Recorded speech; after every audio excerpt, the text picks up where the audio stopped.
Bienvenidos a la Noche Infinita. Antes de comenzar, cuéntanos en los comentarios desde dónde nos escuchas y qué temáticas te gustaría que exploremos en el futuro. Leemos cada mensaje con atención y siempre tomamos en cuenta sus sugerencias para los próximos relatos. Sin nada más que decir, comencemos. Mi nombre no importa. Solo diré que trabajaba en algo que nadie presume en reuniones ni menciona en su currículum. No era limpieza, ni reciclaje, ni recolección de basura común. Lo nuestro era más especializado. Durante años, mi compa Julián y yo fuimos parte de una cuadrilla que hacíamos encargos para gente que pagaba en efectivo, por adelantado y sin muchas preguntas. Nos llamaban los recolectores, pero no de basura. Íbamos a casas, oficinas, terrenos o naves industriales abandonadas y nos encargábamos de limpiar muebles, restos, documentos, lo que fuera. Nunca supimos bien de dónde salían los trabajos, pero sí sabíamos quién nos los asignaba. Don Remigio. Era un viejo canoso, con traje siempre limpio, que hablaba bajito, pero te metía miedo con solo mirarte. Tenía su oficina detrás de una estética abandonada en Azcapotzalco. Nunca lo vimos sonreír.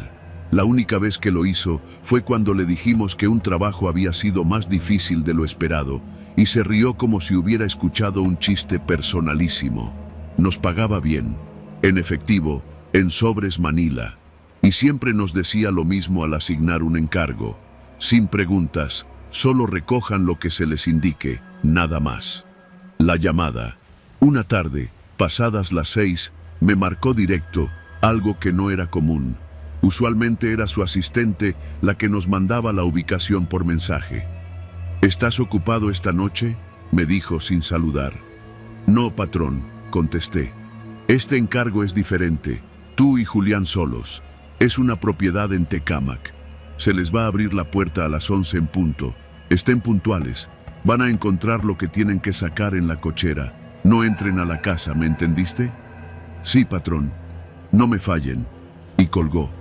El tono fue lo que me puso nervioso. Don Remigio tenía muchas maneras de decirte que te podía desaparecer y que nadie lo notaría. Esa noche cargamos la camioneta con guantes, bolsas industriales, luces, herramientas básicas y un termo de café. Tecámac estaba lejos, pero con el tráfico muerto a esas horas, hicimos menos de una hora desde Iztacalco. La casa estaba en una privada medio descuidada, de esas que tienen casetas de vigilancia donde ya nadie se asoma.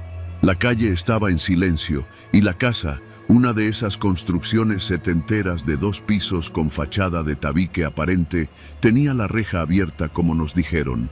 Nos estacionamos justo enfrente. No había luces, ni dentro ni en las casas cercanas. Pero lo raro vino cuando, justo al marcar el reloj, las 11 en el tablero del coche, la cochera se encendió sola. Un sensor tal vez, pero con demasiada precisión. Nos miramos sin decir nada. Julián me dijo en voz baja: «Esto está raro, güey». Asentí. Entramos. La cochera tenía un auto viejo, un Malibú azul marino con placas de hace más de 10 años, cubierto con una lona sucia. Junto al coche, 3 bolsas negras, grandes, llenas hasta el tope, cerradas con cinta industrial. Había también una maleta verde con cierre de combinación y un par de cajas de cartón. Todo tenía cinta con la palabra dispersar, escrita en plumón negro. Empezamos a cargar las bolsas sin mirar adentro. Estaban pesadas, pero no tanto como para que fueran escombros. Más bien parecían ropa o algo blando. Cuando subimos la segunda bolsa a la camioneta, Julián hizo una mueca. «Huele feo, ¿no?»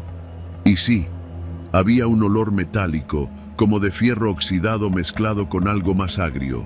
Me acerqué a la maleta. Dudé. ¿La abrimos? Julián me miró. Dijo que sin preguntas, ¿no? Asentí, pero algo no me dejaba tranquilo. La nota. En la parte inferior de una de las cajas había una carpeta. Pensé dejarla ahí, pero el impulso me ganó. La abrí. Fotos, docenas, de personas, algunas con ojos vendados, otras tomadas desde lejos, en parques, en estaciones del metro, incluso en escuelas. Al fondo, en una hoja amarillenta, había una lista escrita a mano. Entregar antes del 27, no guardar, no ver contenido, ni una palabra. Me sentí helado. Cerré la carpeta y la volví a meter.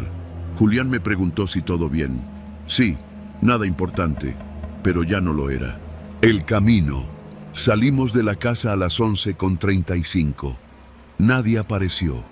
Nadie nos observó. Nadie nos detuvo.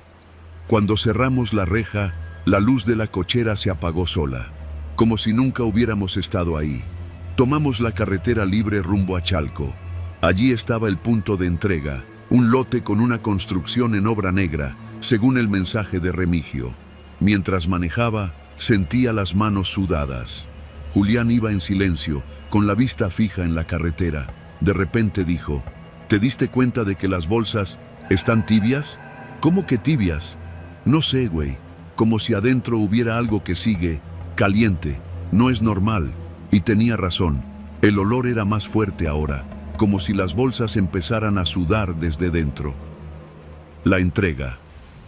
Cuando llegamos al lote, ya había una camioneta esperándonos, sin placas. 2 tipos vestidos con overoles oscuros. No dijeron nada, solo nos hicieron señas con la cabeza. Bajamos todo. Ellos lo cargaron, sin revisar nada. Cuando terminaron, uno de ellos se acercó y nos dio un sobre Manila. Era más grueso de lo normal. Se subieron de nuevo y se fueron sin despedirse. Nos quedamos en silencio. Julián abrió el sobre. Había dinero, muchos billetes de 500, pero también una nota. Bien hecho. El cliente privado quedó satisfecho. Si preguntan, estaban recolectando residuos médicos. Recuerden, entre menos sepan, más tiempo viven. El después. Desde esa noche, algo cambió. Julián renunció 2 semanas después. Nunca me dijo por qué, solo dejó de contestarme. Lo último que me escribió fue: no sigas, carnal, esto no es basura, es algo más. Yo seguí un tiempo, pero ya no dormía igual. Empecé a tener pesadillas. Escuchaba golpes suaves por las noches, como los que hacían las bolsas en la camioneta cuando tomábamos una curva. Empecé a ver los rostros de las fotos en la calle, en el metro, en la televisión. Una madrugada, encontré un sobre Manila en la puerta de mi casa, sin remitente. Solo decía: cliente privado, trabajo especial, único. No lo abrí. Lo quemé ahí mismo, en la banqueta, sin pensar. Desde entonces, me mudé 2 veces.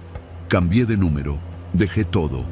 Pero aún hoy, cuando pasa un coche sin placas frente a mi casa y se detiene por un segundo, pienso que tal vez ese cliente privado todavía me tiene en su lista y que algún día me va a tocar ser parte de la recolección.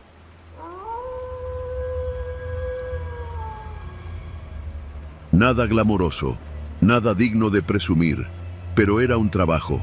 Uno que empecé a los 19 años, en la misma colonia donde había nacido y crecido, Santa María la Ribera, al norte de la Ciudad de México.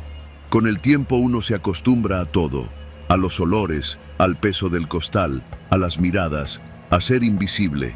Nadie saluda a los basureros, si acaso, algún "gracias, joven", cuando alzan la voz para dejarles la bolsa colgada en el portón. Mi rutina no cambiaba. Me levantaba a las 4, a las 5 estaba en la base y a las 6 en punto ya íbamos sobre Insurgentes rumbo a nuestra ruta. 5 días a la semana, el mismo recorrido. Hasta que un lunes, a finales de octubre, vi algo que no debía haber visto. Aquella mañana estaba nublado. No llovía, pero el cielo estaba completamente cerrado. Íbamos en la parte trasera del camión, 3 compañeros más y yo, echando relajo como siempre. Paramos frente a una vecindad vieja en la calle de Cedro. Las bolsas estaban alineadas, pero una, más grande de lo normal, sobresalía. La tomé sin pensar, pero algo dentro sonó raro, como si cargara cosas metálicas. La subí al camión. En eso, el chava, uno de los más viejos de la cuadrilla, me dijo: «Oye, Marco, mira esto». Extendió una hoja arrugada que había salido de una de las bolsas. Al principio no me pareció nada raro, Una hoja reciclada con nombres escritos a mano, algunos tachados con plumón negro, pero lo que me llamó la atención fue el encabezado. Objetivos eliminados, pendientes. Apenas leí eso, solté una risa nerviosa. Parecía una lista de esas que hacen los adolescentes para bromear entre ellos. Ha de ser de algún loco, ya sabes. La gente tira cada cosa, dije. Chava se encogió de hombros, pero antes de tirar el papel, algo lo detuvo. Espérate, cabrón, dijo. ¿Ese no es tu apellido? Lo miré bien. No supe qué me asustó más, ver mi apellido completo en esa lista o ver que estaba tachado. No podía ser una coincidencia, no era un nombre común. Chinga tu madre, Chava. ¿Qué clase de broma es esta? Pero él seguía leyendo, con la ceja levantada. Aquí hay más nombres. Creo que este era un tal Rubén, me dijo, señalando otro. Y lo reconocí. Rubén Ramírez. Un recolector como nosotros, que había muerto hacía como 4 meses. Según dijeron, un infarto. Lo encontraron en su casa, solo, con la televisión prendida. Yo había ido al velorio. También reconocí el nombre de Yadira Ortiz. Ella había trabajado con nosotros hasta el año pasado, antes de que renunciara. Me dijeron que había tenido un accidente en moto. Estaban los dos tachados también. De pronto me sentí helado. Chava notó mi expresión. No te lo tomes en serio, güey. Ha de ser una lista de cosas que alguien soñó. Locos hay muchos. Metí el papel en mi mochila sin decir nada. Ese día no pude dejar de pensar en ello. La lista tenía cerca de 20 nombres. Algunos estaban tachados, otros no. Y muchos eran familiares. No por amigos, sino porque eran otros recolectores. Algunos de rutas distintas, otros que se habían ido. 1 o 2 que habían muerto hacía años. ¿Cómo había llegado esa hoja a esa bolsa? Esa noche no dormí. No sé cuántas veces la leí. Me aprendí los nombres de memoria. El mío estaba allí y estaba tachado, pero yo seguía vivo. Al día siguiente fui con don Cosme, el supervisor de zona. Era un tipo seco, serio, de esos que llevan toda la vida en el servicio de limpia. Me costó trabajo sacarle plática. ¿Alguna vez has escuchado de una lista con nombres? De recolectores. Me miró raro. ¿Qué clase de lista? Como de gente que trabajó en la basura y que ya no está. Se quedó callado unos segundos. Luego suspiró. ¿Quién te enseñó eso? Le conté lo de la bolsa, sin dar muchos detalles. Se puso pálido. Tira esa hoja, Marco. Hazlo ahora. ¿Por qué? ¿Qué tiene de malo? Se levantó del escritorio. Mira, hay cosas que es mejor no andar preguntando.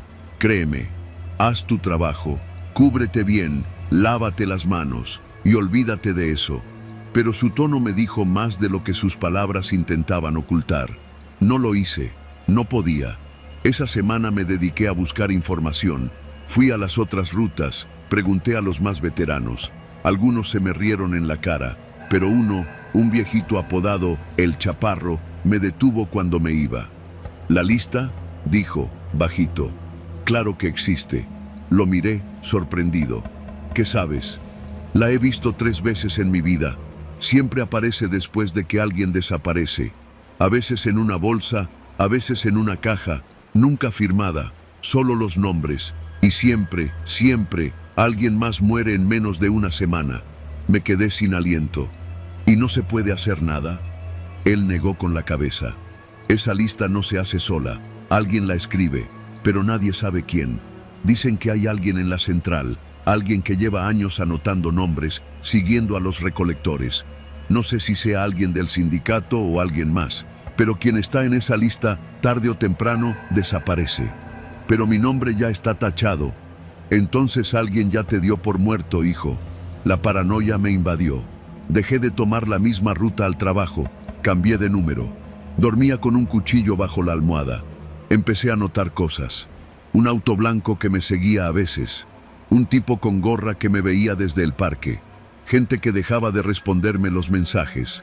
Un jueves, Chava no llegó al trabajo. Llamamos a su casa. Nadie respondió. El viernes, su esposa fue a la base. Dijo que salió temprano, que iba a comprar pan y que no volvió. Nadie supo nada más. Volví a sacar la hoja, y sí, ahí estaba su nombre, tachado. Esa noche tomé una decisión. Tenía que llegar al fondo. Fui a la central de transferencia de residuos en Iztapalapa, ese lugar donde todo termina, donde los camiones van a dejar toneladas de basura antes de ser trasladadas a los rellenos. Un lugar inmenso, oscuro, que huele a humedad, a descomposición, a químicos mezclados.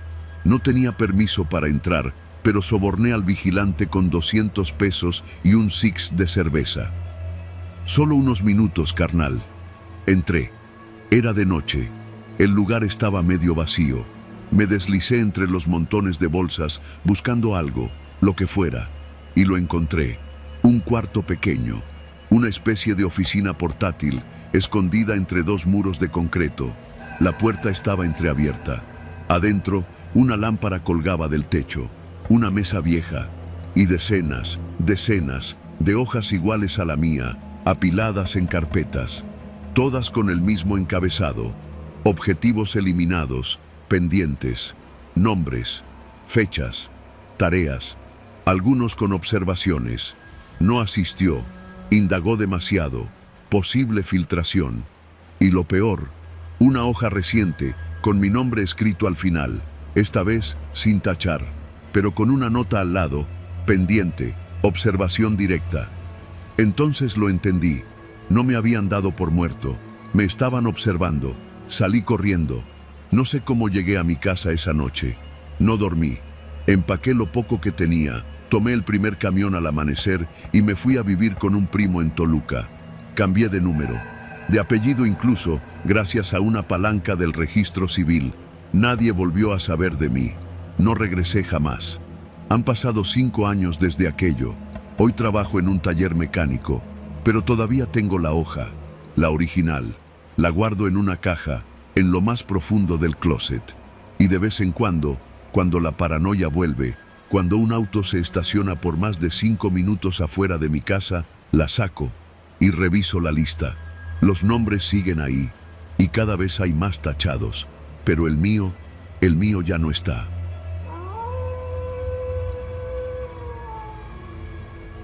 Soy Mauricio. Trabajo como recolector de basura para el Ayuntamiento de Naucalpan, en el Estado de México. Llevo más de 12 años subido en esa misma unidad naranja que recorre las calles de madrugada, esquivando perros, baches y autos mal estacionados. Mi vida ha sido monótona, repetitiva, y eso me gustaba. Me daba una sensación de orden dentro del caos que es esta ciudad. Pero desde hace un par de meses, algo empezó a cambiar. Todo comenzó una noche a mediados de octubre. Estábamos en la colonia Las Huertas, una zona de calles angostas y casas viejas, donde la mayoría de la gente todavía saca su basura envuelta en periódicos y en bolsas del tianguis. Esa noche, mientras mi compañero Checo bajaba de la parte trasera del camión a recoger unas bolsas grandes, yo lo seguí con la lámpara. En eso me gritó desde la banqueta: «Mira esto, Mau». Me acerqué. Entre los costales de basura había un muñeco de peluche, de esos que venden en los cruceros, pero este tenía algo raro. Tenía la sonrisa dibujada con plumón rojo, exagerada, como la del Guasón, pero mal hecha, como si un niño lo hubiera pintado a mano temblorosa. Además, tenía los ojos bordados en forma de X. A simple vista parecía un simple juguete roto, pero había algo en su expresión, algo que no me gustó. Checo lo alzó y bromeó con que se lo iba a llevar para asustar a sus sobrinos. Se lo metió a la mochila y seguimos la ruta. Al día siguiente me dijo que lo había dejado en su casa, sobre la repisa de la sala. Pero su hermana, con la que vivía, lo tiró a la basura en cuanto lo vio. Dijo que el muñeco tenía una vibra muy fea. Me burlé un poco de él. Le dije que eso le pasaba por andar recogiendo cosas raras, pero no sabía que esa era solo la primera de varias noches extrañas. Las semanas siguientes empezamos a notar más juguetes entre la basura.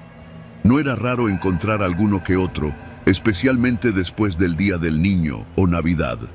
Pero estos eran distintos. Todos estaban modificados. un caballito de plástico con los ojos tapados con cinta negra, un carrito de control remoto con las ruedas quemadas y una palabra escrita en corrector blanco: observa. Una muñeca sin brazos, con la cara cubierta de papel aluminio. Todos tenían algo en común: pequeñas ranuras ocultas, como rejillas diminutas o perforaciones en lugares inusuales. Una noche, ya en la base, uno de los chicos de mantenimiento encontró una de esas muñecas dentro del camión, metida debajo del asiento del copiloto. No estaba ahí cuando terminamos la ruta. La llevaron al jefe de cuadrilla, quien la abrió por curiosidad. Adentro, pegada con cinta, había una cámara diminuta, como las que usan para espiar. Ni siquiera sabíamos que esas cosas podían meterse en un juguete. El jefe, muy serio, nos prohibió volver a recoger cualquier juguete que encontráramos en la basura. Pero la curiosidad pudo más. Una semana después, Checo volvió a llevarse otro. Esta vez era una figura de acción, como un luchador, con la misma sonrisa pintada en la cara. Me dijo que se lo iba a llevar a un compa que arreglaba celulares, a ver si podía extraer algo de la cámara que tenía en el pecho. A los 2 días, Checo faltó al trabajo. Pensamos que se había enfermado o que se había ido a ver a su novia, pero no contestaba mensajes ni llamadas. El supervisor se preocupó y fue a buscarlo a su casa. Ahí le dijeron que había salido temprano a dejar un encargo y no había vuelto. Su celular estaba apagado. Nadie lo volvió a ver. Desde ese día dejé de recoger cosas raras, pero los juguetes seguían apareciendo, 1 o 2 cada noche, siempre con esa sonrisa pintada a mano. En una ocasión encontramos un peluche con un código QR pegado en la espalda. Lo escaneamos con el teléfono de un compañero y nos llevó a un sitio con videos. Videos grabados desde dentro de casas, desde esquinas, desde patios traseros. Eran cortos, borrosos, algunos en blanco y negro. Mostraban a gente haciendo cosas comunes, comiendo, viendo la tele, cuidando a sus hijos. En uno se veía claramente a un niño dormido en una cuna y al fondo, apenas visible, alguien parado en la puerta, estático, sin moverse. Borramos el sitio del teléfono, pero ya era tarde. El miedo ya estaba dentro. Unos días después, encontramos un paquete completo. 6 juguetes, todos metidos en una caja de cartón, como si alguien hubiera hecho un envío. Tenían etiquetas: sala, cocina, pasillo, baño, recámara principal, patio. Nos dio un escalofrío. No solo era una colección, era un sistema de vigilancia. Esa noche me llevé uno de los juguetes. Lo admito. Quería saber qué demonios estaba pasando. Era una muñeca vieja, con un vestido roto y el cabello hecho trizas. Pero al abrirla con un desarmador, encontré no solo una cámara, sino un pequeño transmisor. Lo llevé con un cuate que trabaja como técnico en una plaza de electrónicos y me dijo que eso no era un simple juguete modificado. Era equipo profesional. Alguien había metido tecnología de vigilancia avanzada en muñecos de segunda mano. Lo más perturbador fue lo último que me dijo: esto no está grabando, está transmitiendo, en vivo, a algún lado.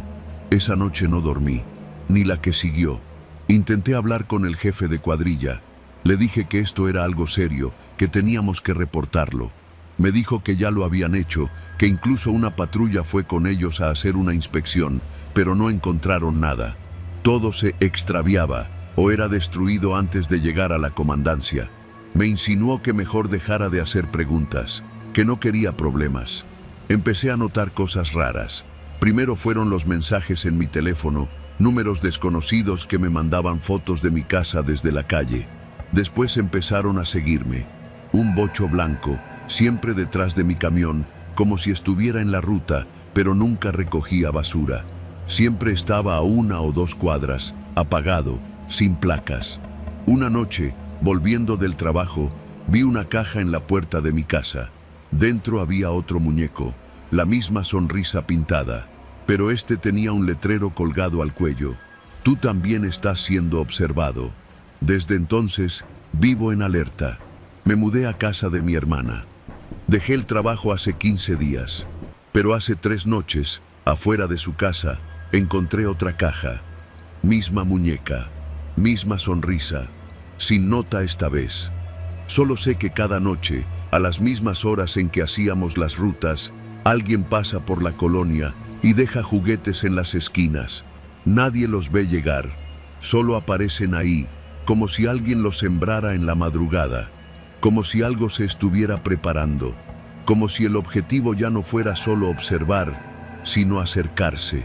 Y ahora entiendo por qué Checo desapareció. No fue un accidente, fue un mensaje. La próxima vez que veas un juguete tirado en la calle, no lo toques, no lo mires demasiado tiempo, y por nada del mundo lo lleves a tu casa, porque la sonrisa no es lo único que está pintada. También lo está tu imagen en algún lugar, viéndote en tiempo real, y cuando sea su turno de sonreír, tú ya no vas a estar mirando.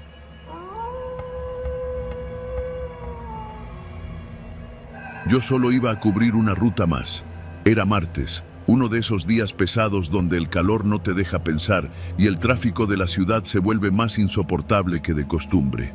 Trabajo como recolector de basura en una empresa de limpieza que presta servicio a varias colonias de la Ciudad de México.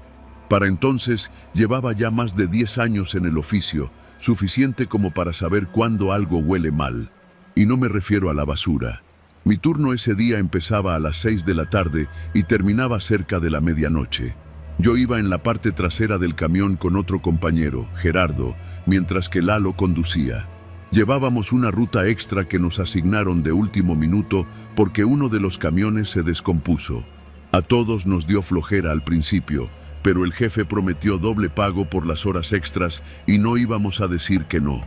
La colonia a la que íbamos se llamaba Los Cipreses, un nombre demasiado elegante para lo que resultó ser un conjunto de casas viejas, enrejadas, con banquetas desniveladas y muchas cámaras. Demasiadas. No había llegado ni al primer contenedor cuando me percaté de que había cámaras de vigilancia en cada casa.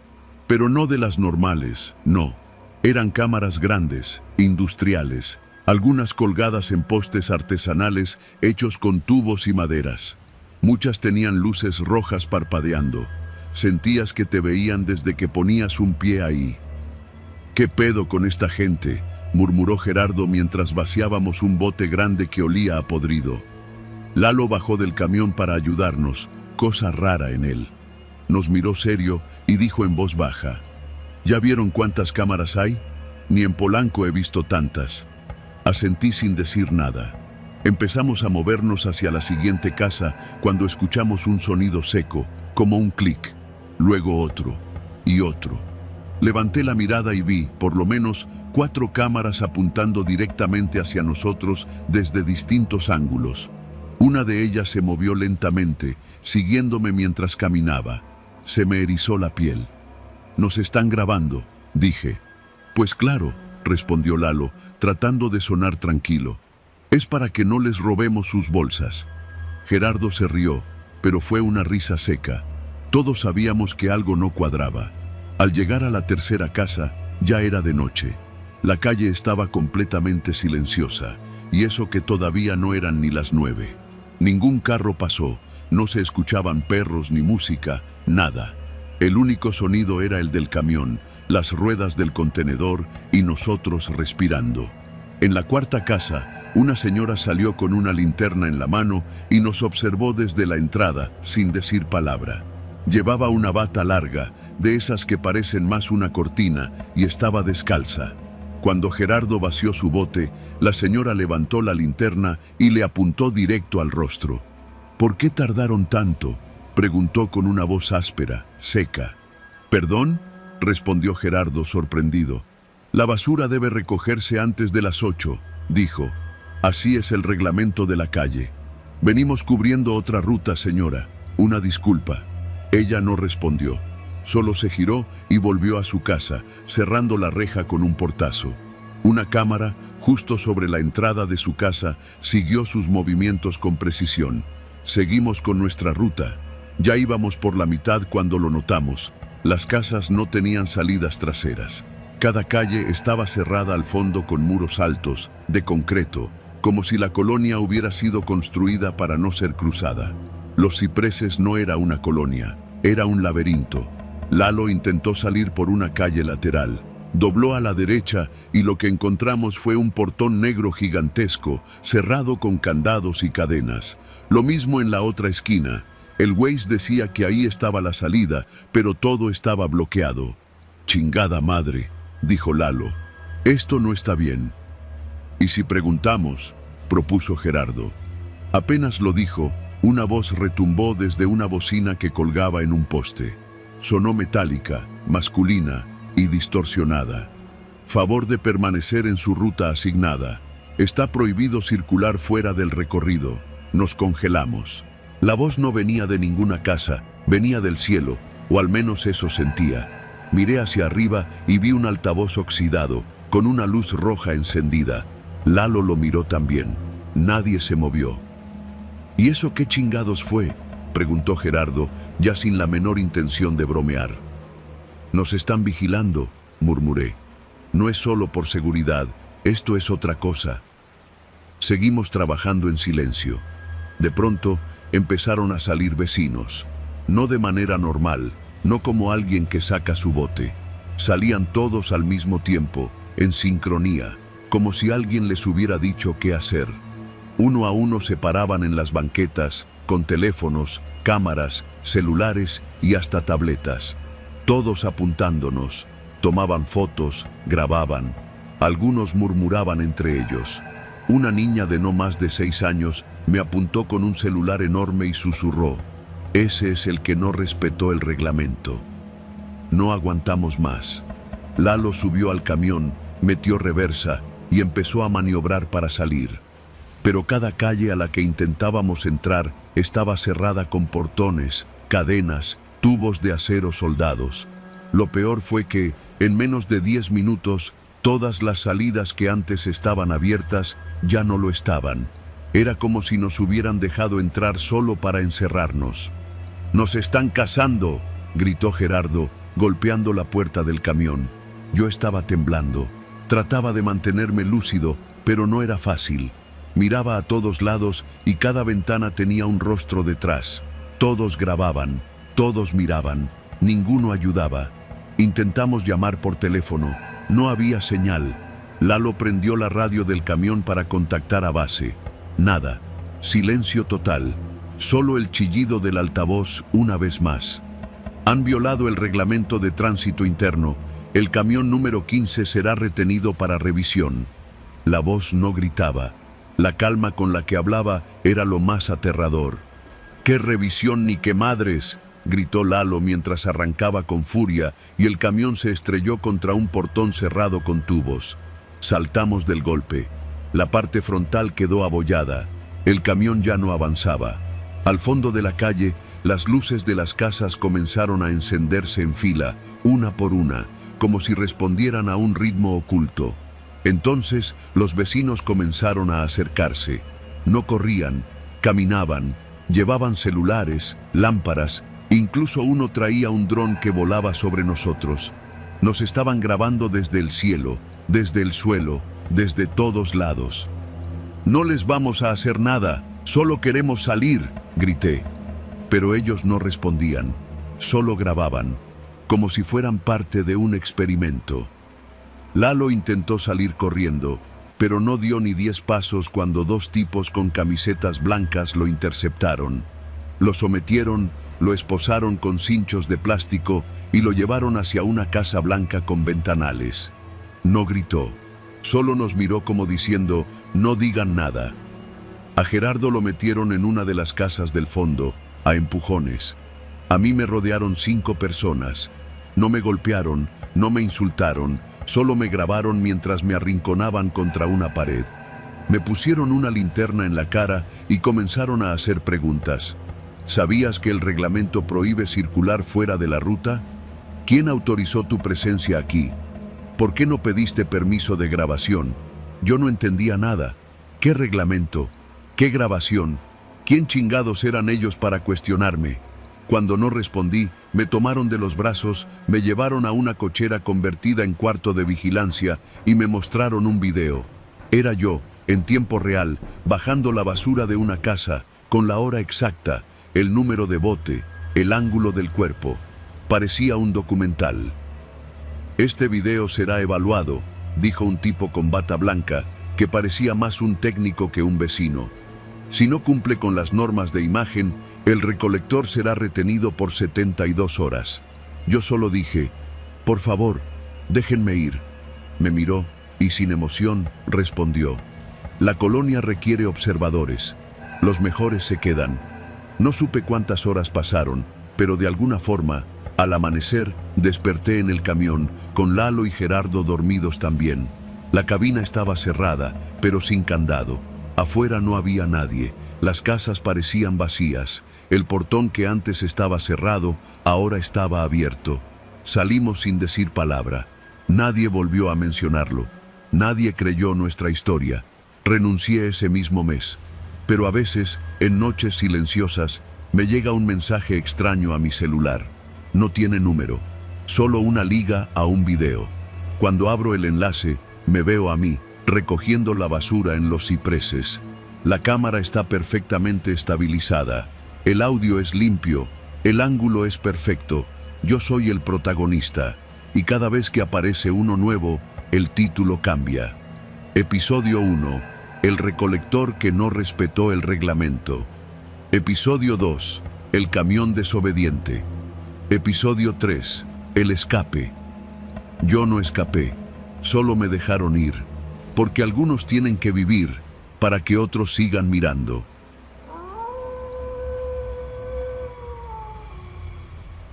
Yo no era recolector por vocación. Llegué al basurero porque no tenía más opción. Me llamo Víctor y crecí en la colonia Buenavista, en Iztapalapa. Como muchos, fui tirando mi juventud entre chambitas, desmadres y un intento fallido de meterme a la prepa abierta. A los 32 años, con una hija que mantener y sin un peso en la bolsa, acepté un trabajo que la neta nadie quiere. Ayudante de incinerador en el tiradero de Santa Cruz Mellehualco. No era un basurero cualquiera. Ahí no solo se acumulaban bolsas de residuos. Era un centro de quema, uno de esos sitios donde todavía queman a cielo abierto todo lo que no se puede reciclar. Llantas, plásticos, muebles viejos, cadáveres de perros, a veces hasta colchones orinados. Todo lo que la ciudad quiere desaparecer termina ahí. Empecé en febrero. Recuerdo bien el primer día porque el aire me raspó la garganta apenas llegué. Olía a plástico derretido, a carne rancia, a humedad podrida. El supervisor, un señor moreno y huesudo al que todos le decían el güero, me presentó al equipo.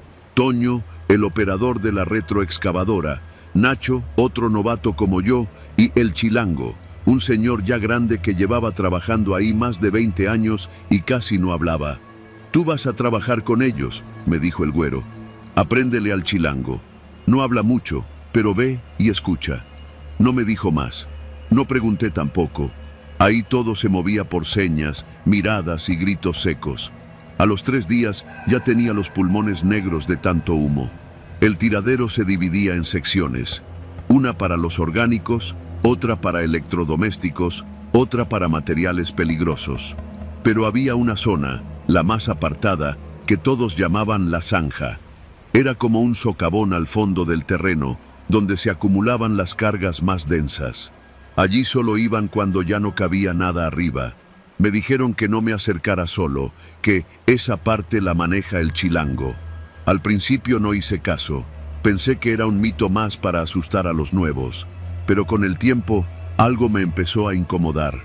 La forma en que el humo se quedaba atrapado en esa área.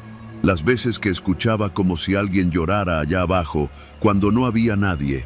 A veces los perros callejeros se acercaban hasta cierto punto, pero nunca bajaban la zanja. Nunca.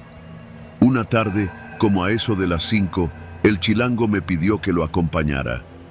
Vamos, me toca quemar allá abajo, dijo por primera vez. Tomamos unas palas, una carretilla con costales y descendimos. El piso estaba resbaloso por la ceniza y un líquido espeso que siempre salía de las bolsas negras cuando se acumulaban mucho tiempo. Mientras bajábamos, el aire se hacía más denso. Me ardían los ojos. ¿Qué hay que quemar?, pregunté. El chilango señaló con la barbilla una pila cubierta con una lona. Me acerqué. Al levantarla, me quedé helado. No eran bolsas comunes, eran bultos pesados, envueltos en cobijas con cinta canela. Reconocí el olor de inmediato. Era carne, carne humana. ¿Esto es lo que creo?, pregunté, sin atreverme a tocar. El chilango no respondió. Solo me entregó un encendedor largo y señaló el bidón de gasolina. No supe qué hacer. Me quedé ahí, paralizado, mientras él comenzaba a vaciar el bidón sobre los bultos. Lo hizo con una naturalidad que me puso la piel de gallina. Después, encendió la llama y el fuego lo devoró todo. Mientras ardía, escuché lo que jamás pensé oír. No era el crujir de huesos ni el estallido de bolsas plásticas. Era un gemido, como de alguien que aún tenía aire en los pulmones. Quise correr, pero el chilango me detuvo con un brazo firme.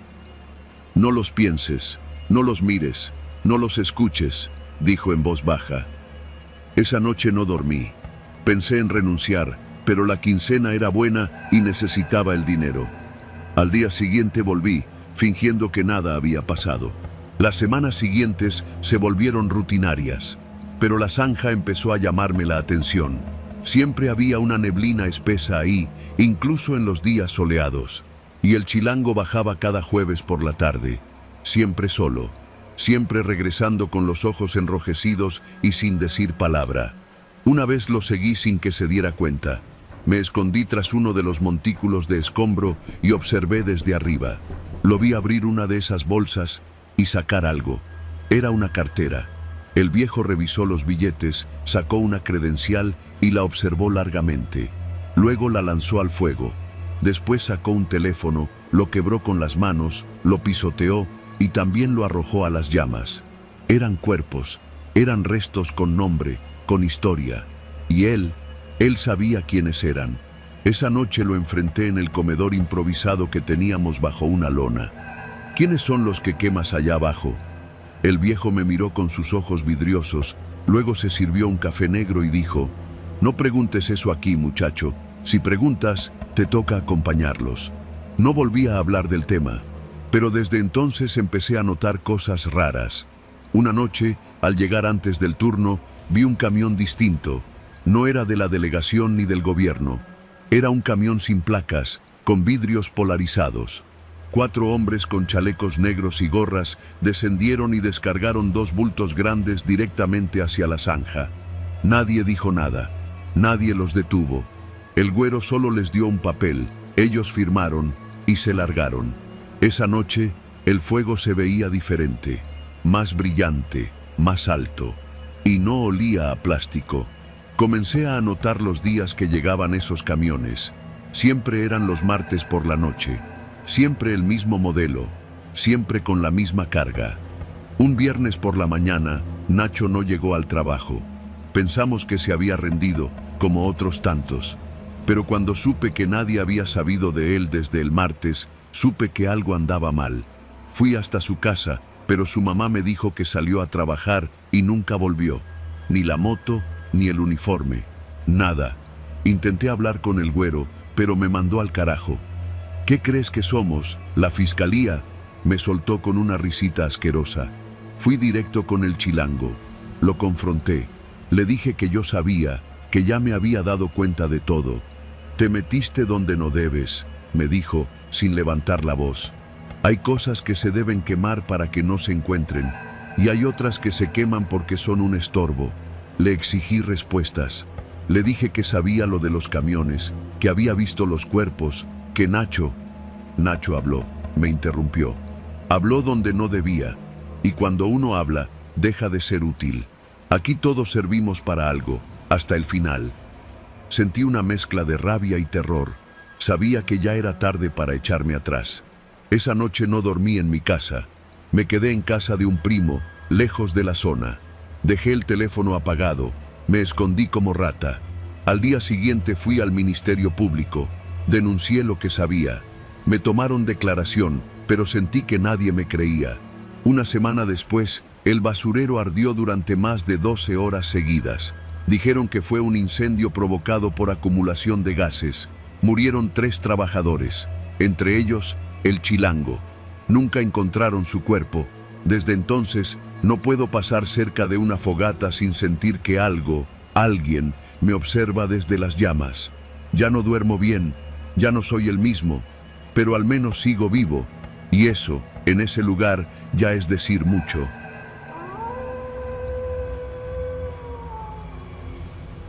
Mi nombre es Israel, y esta historia que voy a contar no es una leyenda, no es un rumor.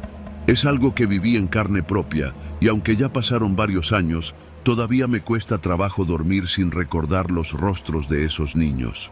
Trabajo como chofer de un camión recolector de basura en la Ciudad de México, más específicamente en la zona de Iztapalapa, donde la ciudad parece extenderse como una herida abierta, con calles que apenas sobreviven entre baches y casas que se sostienen más por fe que por concreto. En el tiradero de Santa Catarina, uno de los puntos más grandes de recolección al aire libre de todo el oriente, he visto de todo. Perros comiéndose restos humanos, ratas del tamaño de gatos, personas escarbando entre la podredumbre con la esperanza de encontrar algo que valga unos pesos. Pero nada, absolutamente nada, me había preparado para lo que sucedió el año en que comenzaron a desaparecer los niños pepenadores. La mayoría de ellos eran hijos de los propios trabajadores, o chamacos de la calle que se organizaban en pequeños grupos para rebuscar entre la basura antes de que llegaran los camiones grandes. Les decían los hijos del tiradero. No tenían papeles, escuela ni futuro, pero sí una astucia que los hacía invisibles cuando querían. Muchos eran huérfanos, otros eran mandados por sus padres a ganarse la vida desde que aprendían a caminar. Yo los veía a diario, con la cara tiznada, los dedos ennegrecidos y una mirada que no era de niño. Todo empezó con la desaparición de Miguelito.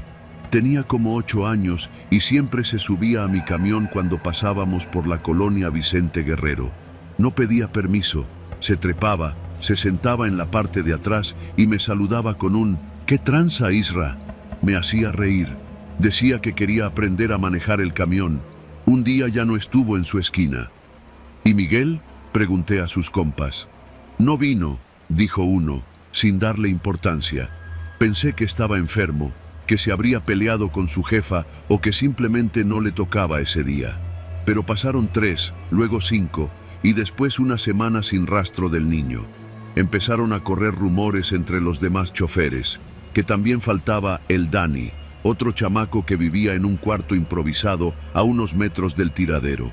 Luego fue Monse, una chavita callada que siempre cargaba una bolsa con muñecos rotos. Los adultos no decían nada. Cuando preguntabas, cambiaban de tema o bajaban la voz. Una tarde, mientras descargaba en el sitio, me acerqué a don Ramón, uno de los pepenadores más viejos del lugar. «Oiga, ¿usted ha sabido algo de los niños? Ya van varios que no aparecen». Me miró con los ojos entrecerrados, mascando un pedazo de tortilla dura. «Los agarran, joven. No sé quién, pero vienen por ellos». «¿Cómo que los agarran?».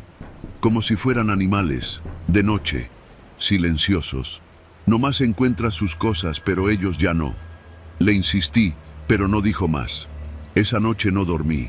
Pasaron 2 días y al llegar al tiradero me encontré con un alboroto. Estaba una patrulla, varios trabajadores reunidos y un silencio espeso que colgaba como neblina. Me acerqué a ver. En medio del basurero estaba la gorra de El Chullito, otro niño, aplastada y con manchas que no quise mirar de cerca. Nadie decía nada. Uno de los operadores murmuró: «Ya son 7». Esa noche decidí quedarme más tiempo, escondido entre los montones de basura, observando. No sé por qué lo hice. Tal vez por coraje, tal vez porque necesitaba respuestas. Me cubrí con una lona vieja que olía a muerto y esperé. El lugar se transformaba de noche. Ya sin el sol quemando la podredumbre, todo parecía respirar más lento. Las sombras se alargaban, y entonces lo vi. Un camión, no uno como los nuestros, era más grande, sin placas, sin logos, sin luces. Se metió al tiradero como si nada, avanzando en silencio, casi flotando sobre la tierra suelta. Desde donde estaba, podía ver a dos hombres bajarse. No hablaban. Llevaban ropa oscura, cubrebocas y guantes. Se movían con rapidez. Revisaban los costales dejados por los niños. Uno de ellos sacó una libreta, apuntó algo y luego hicieron una seña hacia la parte trasera del camión. De ahí bajaron a dos personas más, pero no eran pepenadores. Vestían batas como de laboratorio, con mochilas grandes, y uno tenía una especie de tablet. Se metieron entre los montones de basura y sacaron algo. No vi bien qué era, o quién. Escuché un gemido como de animal herido. Mi sangre se heló. Estuve a punto de salir corriendo, pero me obligué a quedarme. Grabé con mi celular lo poco que pude, aunque la oscuridad no ayudaba. Luego los vi subir de nuevo al camión y marcharse sin prender luces. Me quedé temblando, con las tripas revueltas. Al día siguiente mostré el video a un par de compañeros. Nadie quiso hablar del tema. Uno me dijo que borrara eso, que era peligroso. Otro me pidió que no me metiera, que había gente poderosa detrás. No hice caso.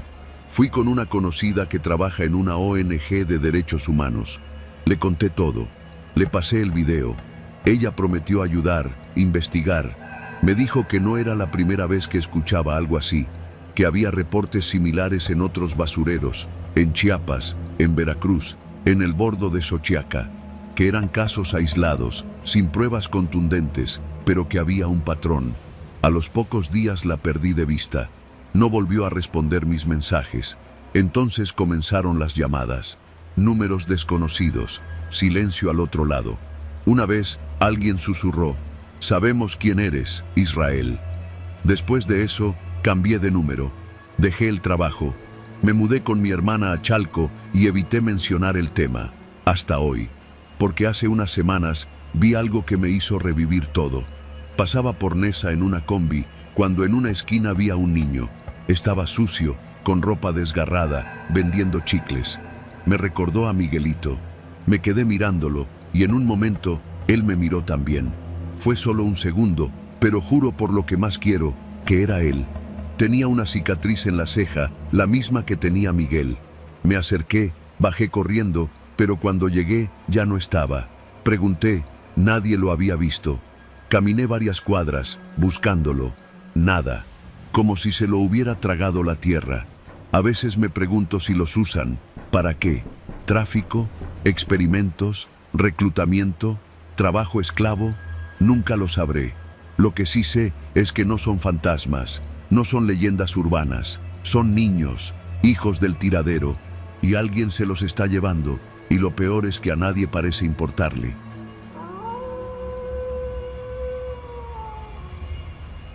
Mi nombre es Andrés, y esta historia comienza hace poco más de 2 años, cuando firmé uno de los peores contratos de mi vida.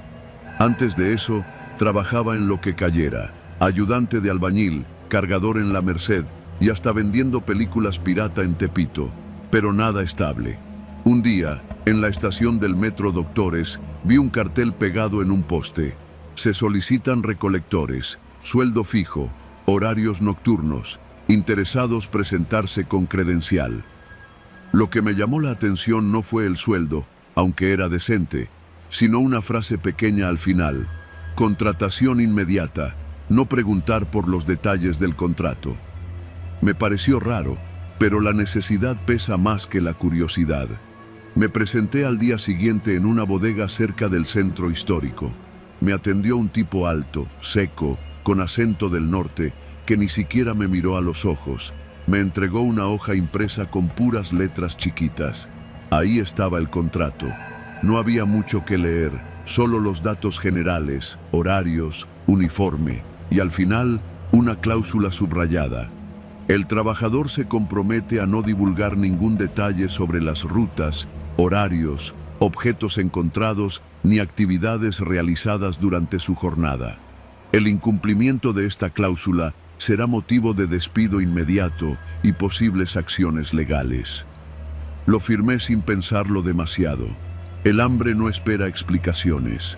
Mi primera noche empezó en una colonia olvidada del norte de la ciudad, cerca de San Juan de Aragón. La base operativa estaba en una vieja nave industrial con un par de camiones recolectores aparcados. Éramos solo 4. Yo, un tipo callado llamado Efraín, un chofer de apodo El Tiburón y otro novato como yo, Ricardo. Desde la primera noche noté que había cosas extrañas. No usábamos los mismos camiones de basura del gobierno, sino unos sin logotipos, sin placas. Eran silenciosos, casi nuevos. No hacíamos las rutas normales. Nos llevaban por callejones, zonas industriales y a veces por conjuntos cerrados de los que nunca había oído hablar. Recogíamos bolsas negras que ya estaban perfectamente acomodadas en esquinas específicas, siempre envueltas con cinta roja.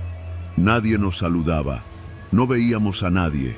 Solo llegábamos, recogíamos y el chofer nos pedía no hablar.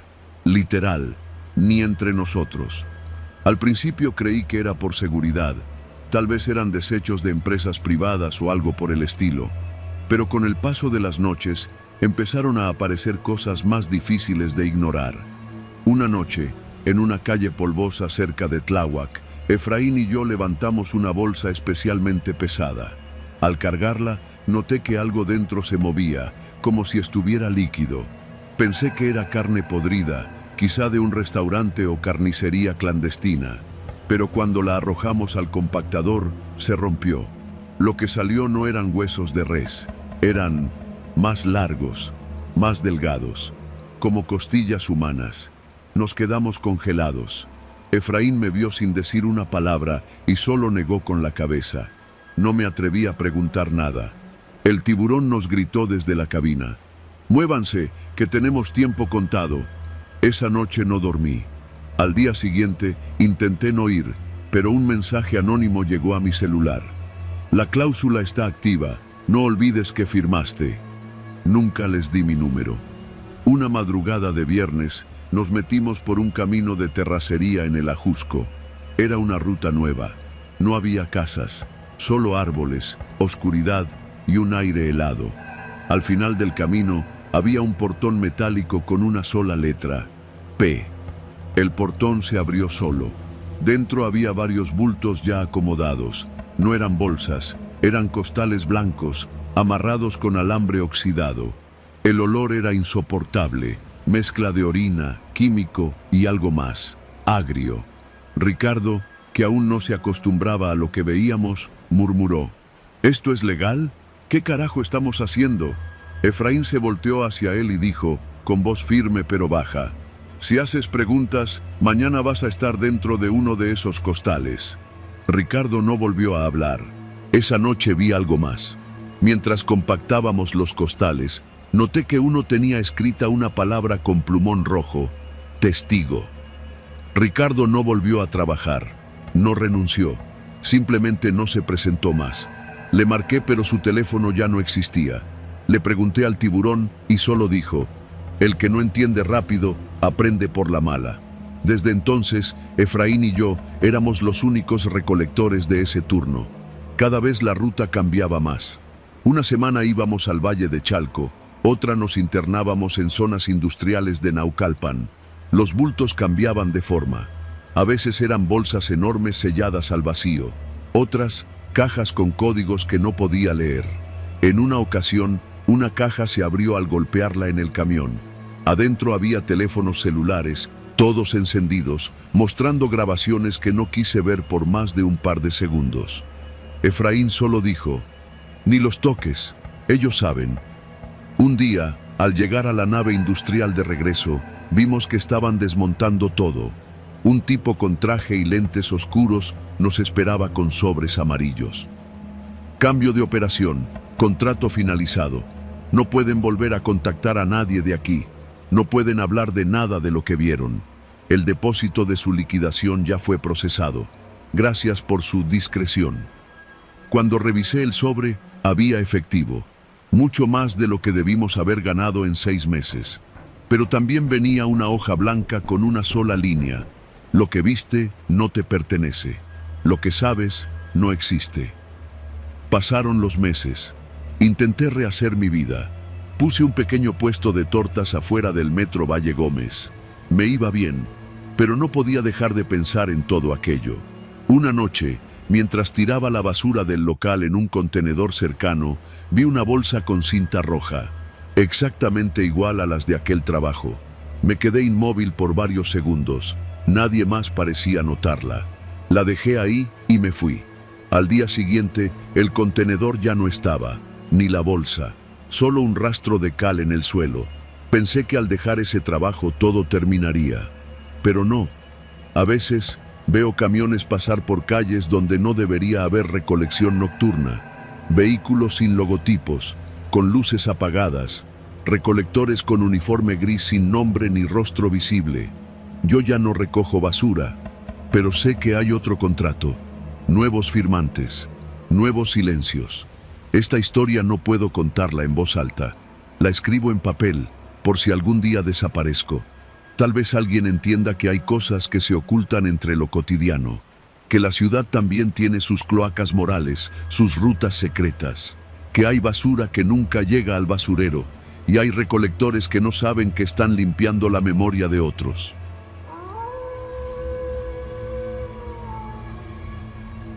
Mi nombre es Guillermo y trabajo en recolección de basura desde hace más de 10 años. Me muevo en un camión de la delegación con otros 2 compañeros, Iván y el Chivo, un morro flaco, callado, que apenas lleva 1 o 2 años en esto. Recolectamos por las colonias de la zona poniente de la Ciudad de México y aunque el sueldo no es una maravilla, lo que realmente nos mantiene aquí son las propinas, sobre todo las especiales. Hay clientes que te dan un billete si les recoges más bolsas de lo permitido o si te llevas muebles que no quieren pagar por tirar. Pero existe otro tipo de servicio, uno que no aparece en ningún reglamento, que no se anuncia, que solo se pasa de boca en boca entre los que ya llevan tiempo en la ruta. Lo llamamos recolección VIP. La primera vez que escuché de eso fue en una fonda cerca de la base, mientras desayunábamos. Iván se me acercó con voz baja, como quien comparte un secreto de confesión. Hay un tipo en Las Águilas que paga bien por servicio fuera de horario. Casa grande, no hay cámaras, y quiere que uno entre por la puerta de atrás. Nada de grabar, nada de preguntas. Te dan lo que sobra, y algo más. Al principio pensé que era puro chisme, pero 2 semanas después, el jefe de ruta me llamó aparte y me dijo que necesitaban a alguien de confianza para un servicio discreto y que me iban a pagar directamente. Me dieron una dirección y una hora, martes, 11 de la noche, y una sola instrucción: no preguntes nada. Fuimos los 3. El camión se detuvo justo frente a una casa enorme, escondida entre cipreses y altos muros. No había número visible, solo un portón negro metálico que se abrió solo, sin que nadie saliera a recibirnos. Entramos con el camión hasta el patio trasero. Ahí había una especie de bodega junto a la casa. Una mujer nos esperaba, alta, muy delgada, vestida con un suéter de cuello alto y falda larga, de esas que parecen de otra época. No dijo su nombre, solo nos indicó con la mano los bultos junto al portón. Había bolsas negras enormes, perfectamente selladas con cinta gris industrial. Nada fuera de lo normal, hasta que Iván intentó levantar una y soltó un quejido. ¿Qué carajos lleva esto?, preguntó, sobándose la espalda. Está más pesado que un refrigerador. La mujer lo miró en silencio. Luego se acercó a mí.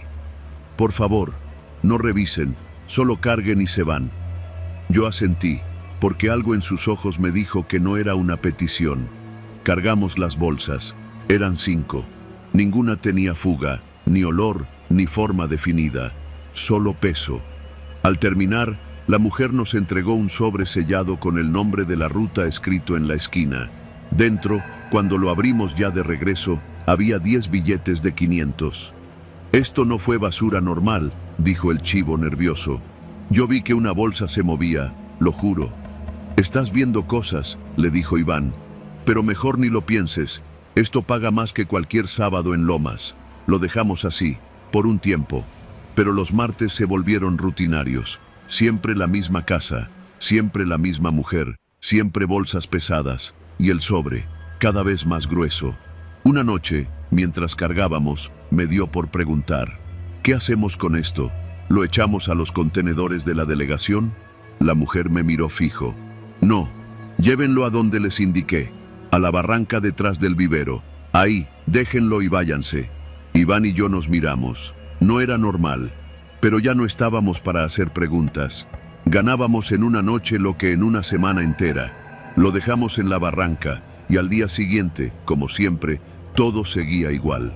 Hasta que un martes no hubo respuesta al timbre. Esperamos. El portón seguía cerrado. Y cuando ya pensábamos irnos, una voz nos habló desde la bocina del interfón. «Pasen». La reja se abrió sola, como antes.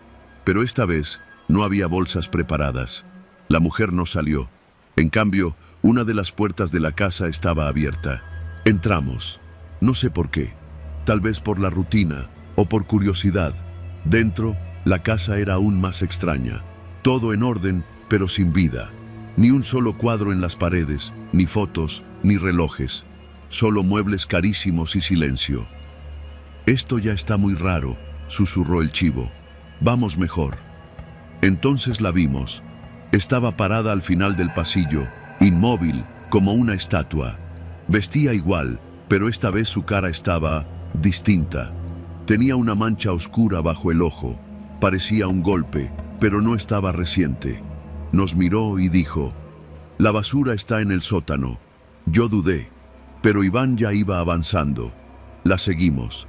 Bajamos unas escaleras angostas que daban a un cuarto sin ventanas. Allí, 3 bolsas esperaban en el piso. A su lado, un bulto cubierto con una manta.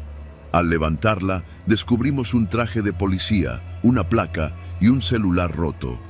«¿Qué es esto?», preguntó Iván, dando un paso atrás. «Solo recojan», dijo la mujer sin mover un músculo. Yo no podía dejar de ver el celular. La pantalla mostraba una llamada fallida. Marcado a las 11:03. Emergencias. «Esto no es basura», murmuré. El chivo dio media vuelta y subió corriendo. Lo escuchamos gritar arriba. Luego, silencio. Corrí tras él. Lo encontré en el patio, blanco como papel. Señalaba hacia la bodega. La puerta estaba entreabierta y dentro había más bolsas. Muchas más. Decenas. Apiladas. La mujer apareció detrás de nosotros, serena. «Por favor, es muy importante que recojan todo esta noche. Es la última. No sé qué nos retuvo ahí. Tal vez el miedo, tal vez el dinero, tal vez ya sabíamos demasiado. Cargamos todo. Esa noche no llevamos las bolsas a la barranca. No. Las dejamos en un terreno baldío cerca del periférico. Nadie dijo nada. Nadie nos detuvo. Pero al día siguiente, la casa ya no estaba.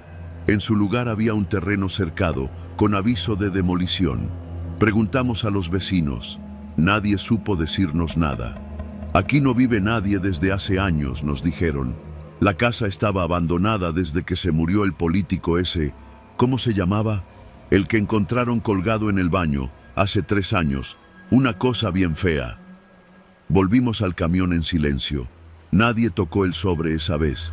Solo el chivo lo aventó al asiento del copiloto y dijo: «No vuelvo a subir a esa colonia». Yo tampoco, pero a veces, cuando manejo de noche y veo una casa solitaria, me acuerdo de la puerta entreabierta, de las bolsas pesadas, del celular con la llamada fallida y de la voz de la mujer.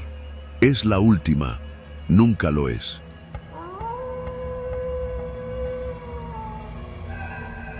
Trabajo en el servicio de limpia del municipio desde hace más de 10 años. En la colonia me conocen bien. Dicen que soy de los que siempre cumple con su ruta, que no le saca al jale, aunque sean las 4 de la mañana y esté lloviendo. No voy a decir mi nombre, porque lo que voy a contar puede traerme problemas. Ya van a entender por qué. Lo que sí puedo decir es que trabajo en el turno nocturno, recolectando la basura de la zona centro de Guadalajara. Somos 3 en la cuadrilla, el Chiquilín, el Pajarito y yo. Cada noche tenemos que seguir la misma ruta, Avenida Alcalde, luego San Felipe, y de ahí nos metemos por las colonias hasta llegar a la calzada. Lo hacemos sin chistar, pero desde hace un par de semanas algo empezó a cambiar. Primero fue el color de las bolsas. Para quien no sepa, en Guadalajara usamos un sistema de separación por colores. Las bolsas verdes son para orgánicos, las azules para reciclables y las negras para lo que ya no sirve. La gente rara vez lo respeta, pero uno con experiencia ya sabe qué esperar. Las verdes siempre huelen a podrido, las azules están llenas de botellas y las negras, bueno, ahí puede salir de todo. Pero hace 15 noches exactas, en la calle José María Morelos, justo frente a un edificio viejo que antes fue una clínica, nos encontramos algo raro. Era una noche callada, sin tráfico. El camión venía lleno hasta la mitad. El chiquilín iba en la parte de atrás, yo en la acera, jalando bolsas hacia el compactador y el pajarito manejando con cumbia bajita. En esa cuadra, todo se veía normal, hasta que noté que en la banqueta había 5 bolsas negras alineadas con una precisión rara. Estaban limpias, atadas con nudos dobles, ni una sola gota chorreando. El tipo de bolsas que uno no ve seguido por aquí. Me agaché para subir la primera y al cargarla noté que pesaba más de lo normal. Pero no olía mal, nada, ni tantito. La segunda igual, y así las 5. El chiquilín también se sacó de onda. ¿No se sienten como muy compactas?, me dijo. Asentí, pero no dijimos nada más. Alzamos las 5 y las echamos al camión. Ahí quedó.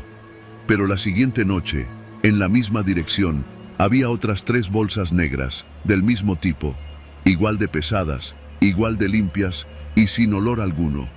No me gustó nada. Lo comentamos entre nosotros y el pajarito, que es de los que se ríen de todo, dijo en broma que seguro eran restos de carnicería clandestina. Nadie se rió. La tercera noche regresaron. Ahora eran 7, siempre negras, siempre en la misma dirección y siempre pesadas. Fue entonces que decidí abrir una. Lo hice después del turno, cuando todos se habían ido. Me llevé una de las bolsas al terreno baldío cerca del basurero municipal. La abrí con una navaja, con cuidado, y lo que encontré, aún me cuesta contarlo. Dentro había ropa doblada, metida con precisión, como si alguien la hubiera empaquetado para una mudanza. Ropa de adulto, pantalones de mezclilla, camisas, ropa interior, incluso un par de zapatos. Todo parecía limpio, pero había algo más. Una credencial de elector. La saqué con las manos temblorosas. Era de una mujer, 32 años, vecina de la misma colonia. Me quedé frío. No entendía nada. No se lo conté a los demás. Solo guardé la credencial y esa noche me hice el enfermo para no ir a la ruta. Pero el chiquilín me marcó temprano, alterado. Güey, dejaron más bolsas. Ahora fueron 10, todas iguales. Y adivina qué, ya no estaban frente al edificio viejo, estaban frente a la iglesia del Carmen. Ahí fue cuando empecé a atar cabos. Cada noche, las bolsas se iban moviendo de calle, siempre dentro de la misma zona, pero cambiaban de lugar y aumentaban. Primero 5, luego 7, luego 10. Y siempre con ropa, siempre pesadas.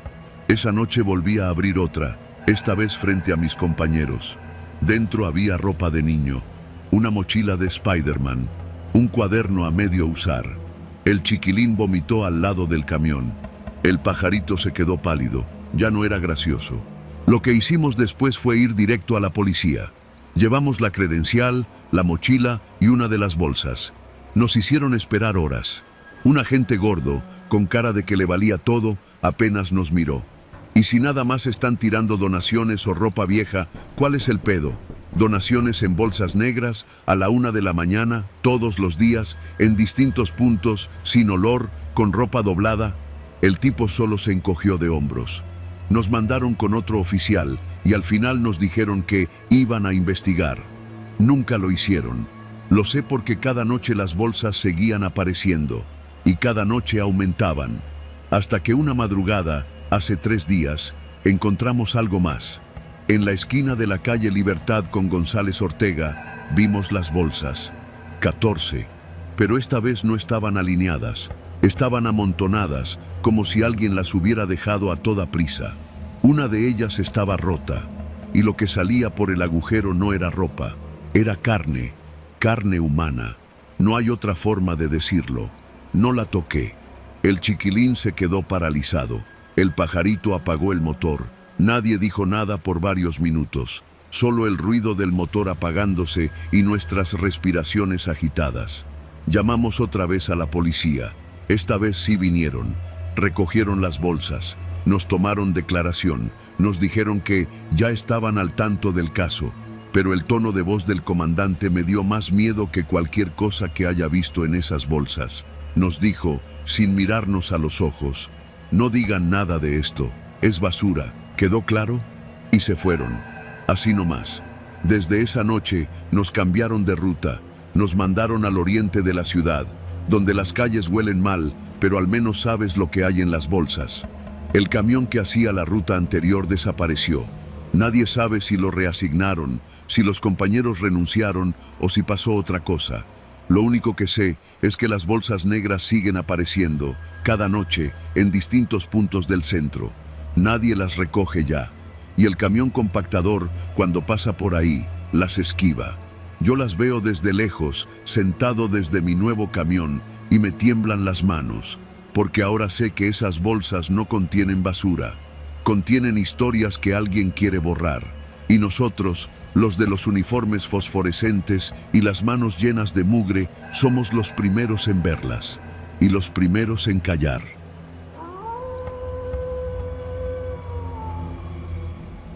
Me llamo Julián, y durante los últimos 8 años he trabajado como recolector de basura en la Ciudad de México. En la alcaldía Cuauhtémoc, para ser exactos. No es un trabajo glamuroso, pero da de comer. Y en una ciudad como esta, con sus montañas de desperdicios diarios, siempre hay trabajo. Lo que nadie te dice cuando entras en este oficio es que con el tiempo dejas de sorprenderte. Ves de todo: animales muertos envueltos en bolsas negras, restos de muebles con manchas que prefieres no analizar, jeringas, ropa interior usada con rastros de sangre, hasta dedos. Sí, una vez recogimos una bolsa con 3 dedos humanos. Lo reportamos, claro, pero el supervisor nos dijo que era de un maniquí. No insistimos. Aquí, el que sabe, calla. Pero lo que pasó hace unos meses no fue como nada que haya vivido antes. Todo comenzó una madrugada de miércoles, a finales de mayo. Llevábamos semanas cubriendo rutas dobles por la baja de personal. Esa noche nos tocó recorrer las calles de la colonia Atlampa, una zona densa, con bodegas viejas, talleres mecánicos y departamentos pequeños llenos de historias. Mi compañero Mario, un tipo callado pero cumplidor, manejaba el camión mientras yo colgaba de la parte trasera, saltando cada pocas cuadras a recoger los botes. Lo primero raro de esa noche fue que no olía a basura. No sé si puedas entender eso, pero cuando trabajas en esto, aprendes a detectar la ciudad por el olor. Cada colonia tiene su mezcla: plátanos podridos, pañales, plástico quemado. Atlampa siempre huele fuerte, pero esa noche el aire estaba limpio, frío, extraño. Fue en la calle Nopal donde todo se empezó a torcer. Era una cuadra con bodegas cerradas y un edificio viejo de 3 pisos, uno de esos con fachada de mosaicos blancos ya amarillentos. Había una pila de bolsas negras justo frente al portón. Nada fuera de lo común, así que bajé del camión y comencé a cargarlas una por una. Pero en la 4ª bolsa noté algo. Estaba amarrada con mucho cuidado, no con un nudo cualquiera, sino con una cuerda gruesa y cinta industrial. Pesaba bastante. Cuando la lancé al camión, escuché un golpe seco y algo metálico adentro. Le hice una seña a Mario. Él me levantó la ceja, pero no dijo nada. La arrojé y seguimos. Unas cuadras después, otra bolsa igual. Misma cuerda, mismo peso, mismo sonido. Y otra más, 2 calles después, en una esquina donde normalmente no hay basura. Todas en la misma ruta, todas con el mismo patrón. En total, recogimos 7 bolsas así. Ninguna apestaba. Cosa rara. Eso fue lo que más me incomodó. Porque incluso si eran bolsas de escombro o metal, siempre traen algún olor. Estas, nada. Solo frío. Cuando terminamos la ruta, Mario apagó el motor y me miró. «¿Te diste cuenta, no?», asentí. «¿Quieres que le digamos al patrón?», preguntó, rascándose el cuello. «¿Para qué?», le respondí sin pensar. «¿Para que nos digan que lo imaginamos?». Mario soltó una risa seca y encendió un cigarro. Entonces no vimos nada, y ahí quedó, por esa noche. 2 días después, uno de los nuevos del turno de madrugada, Toño, no se presentó. Pensamos que se había quedado dormido, pero no volvió al trabajo. Nadie sabía nada. Lo raro fue que su celular sonaba y sonaba, pero nadie respondía. Lo comentamos entre nosotros, claro. «A lo mejor se hartó y se fue a su rancho», dijo uno. «Tal vez lo levantaron», dijo otro. Pero nadie fue más allá. Pocos días después, otro compañero, el Güero, un cabrón bromista, siempre echando relajo, se desapareció también. Él sí tenía familia. Su esposa fue a preguntar al centro de transferencia si sabíamos algo. Nos dio hasta pena. Le dijimos que la última vez que lo vimos fue una semana antes, saliendo del turno. Y era cierto. Pero todos sabíamos que algo raro estaba pasando. Los chismes corrieron.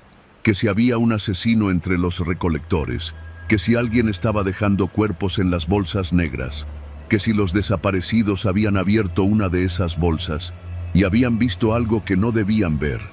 Un sábado, a eso de las 3 de la mañana, me tocó cubrir la misma ruta de Atlampa otra vez. Mario ya no quiso manejar, dijo que se sentía mal del estómago. Lo noté más pálido que de costumbre, pero no lo forcé. Me fui con otro chofer nuevo. Todo iba bien hasta llegar a Nopal. Ahí estaba, otra bolsa, misma cuerda, misma forma. La miré durante varios segundos, el camión esperándome, el motor encendido. Mis manos se negaban a tocarla, me agaché con cautela, estaba húmeda por debajo, no olía, pero se sentía viva, como si tuviera algo que respiraba adentro. No puedo explicar esa sensación, fue tan real como el frío que subía por mis brazos. Me alejé, regresé al camión y le dije al chofer, «Esa no la recojas». Me miró sin entender, pero arrancó sin preguntar. Esa misma tarde fui a ver al supervisor. Se llama Ramiro, un tipo duro, de bigote cerrado y voz rasposa. Entró a trabajar en la basura desde antes del terremoto del 85. Me encerró en su oficina y escuchó todo lo que le conté. Cuando terminé, se quedó en silencio unos segundos y luego me dijo algo que no olvidaré nunca. «¿Tú quieres seguir trabajando aquí?». Asentí. «Entonces no preguntes. Tú recoge la basura, sube al camión y sigue. Lo que no es tuyo, no lo abras. Lo que no entiendas, ignóralo. Así es como uno llega viejo en este trabajo». Quise insistir, preguntarle por Toño, por el Güero, por las bolsas, por lo que sabía, pero su mirada me dijo que si seguía hablando, mi nombre sería el próximo en la lista de desaparecidos. Desde entonces, cada vez que veo una de esas bolsas, hago lo mismo. La ignoro. A veces aparecen en la misma ruta, a veces en otras. Siempre cerradas igual, siempre sin olor, siempre con ese peso inconfundible, como si cargaran un secreto. Nadie dice nada, todos sabemos, pero nadie habla. Porque aquí, en este trabajo, aprender a callar es cuestión de supervivencia. Hace unas semanas, uno de mis compañeros, José, un muchacho nuevo, quiso hacerse el valiente. En la calle de Fresno, se encontró una de esas bolsas y sin que nadie lo viera, la rompió con un gancho. No nos dijo qué vio adentro. Solo sé que vomitó junto al camión y luego se fue directo a su casa. Nunca regresó. No contestó mensajes. Nadie lo volvió a ver. Cuando preguntamos por él en el centro, el supervisor nos dijo con calma, renunció, no aguantó el ritmo y se acabó la conversación. Esta ciudad tiene secretos, está construida sobre huesos, sobre historias que se tapan con concreto y olvido. Nosotros, los de la basura, somos los únicos que vemos todo. Lo que tiran, lo que esconden, lo que nunca debió salir de ciertas casas. Pero no decimos nada, porque sabemos que el silencio, en esta chamba, es lo único que te mantiene con vida. Así que si algún día ves a un camión de basura ignorando una bolsa perfectamente atada y sin olor, mejor haz lo mismo. Sigue caminando y guarda silencio.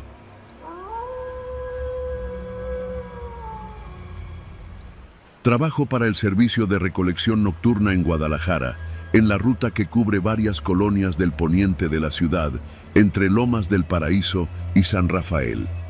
Llevo ya más de 5 años subido en ese camión verde con la pintura descarapelada y el ruido infernal de su compactador. Éramos 3 en el turno, el negro, Javier, Omar y yo. Todas las noches, sin falta, pasábamos por los mismos callejones, los mismos botes oxidados, la misma gente que nos saludaba sin vernos. Esa noche empezó normal. Eran poco más de las 9 cuando arrancamos desde el patio de la delegación municipal. Ya habíamos pasado por unas 20 calles y el camión ya iba medio lleno. Nos tocaba uno de esos barrios donde las banquetas son estrechas y los perros te ladran como si les debieras algo. Justo en la calle Independencia, frente a una tienda cerrada y un lote baldío, nos esperaba don Toño, el conserje del edificio Flor de Azalea, un complejo viejo de 3 pisos, pintado de un color rosado que ya había sido vencido por el smog y los años. Don Toño siempre bajaba los botes de basura él mismo. Nunca fallaba. Hasta café nos ofrecía a veces. Pero esa noche estaba nervioso. «Oigan», nos dijo mientras empujaba los botes, «¿ustedes no han sentido que, como que algo raro anda pasando por aquí últimamente?» Omar y yo nos miramos sin saber bien a qué se refería. «¿A qué se refiere, don Toño?» «Al depósito, al cuarto del fondo». Nunca había mencionado un cuarto antes. Lo que sabíamos era que detrás del edificio, junto a la escalera de emergencia, había una especie de bodega grande donde apilaban cajas, muebles viejos, colchones, lo de siempre. Nada raro. Nunca le dimos importancia. «Ese cuarto siempre estuvo cerrado», continuó don Toño, mirando hacia la oscuridad del callejón detrás del edificio.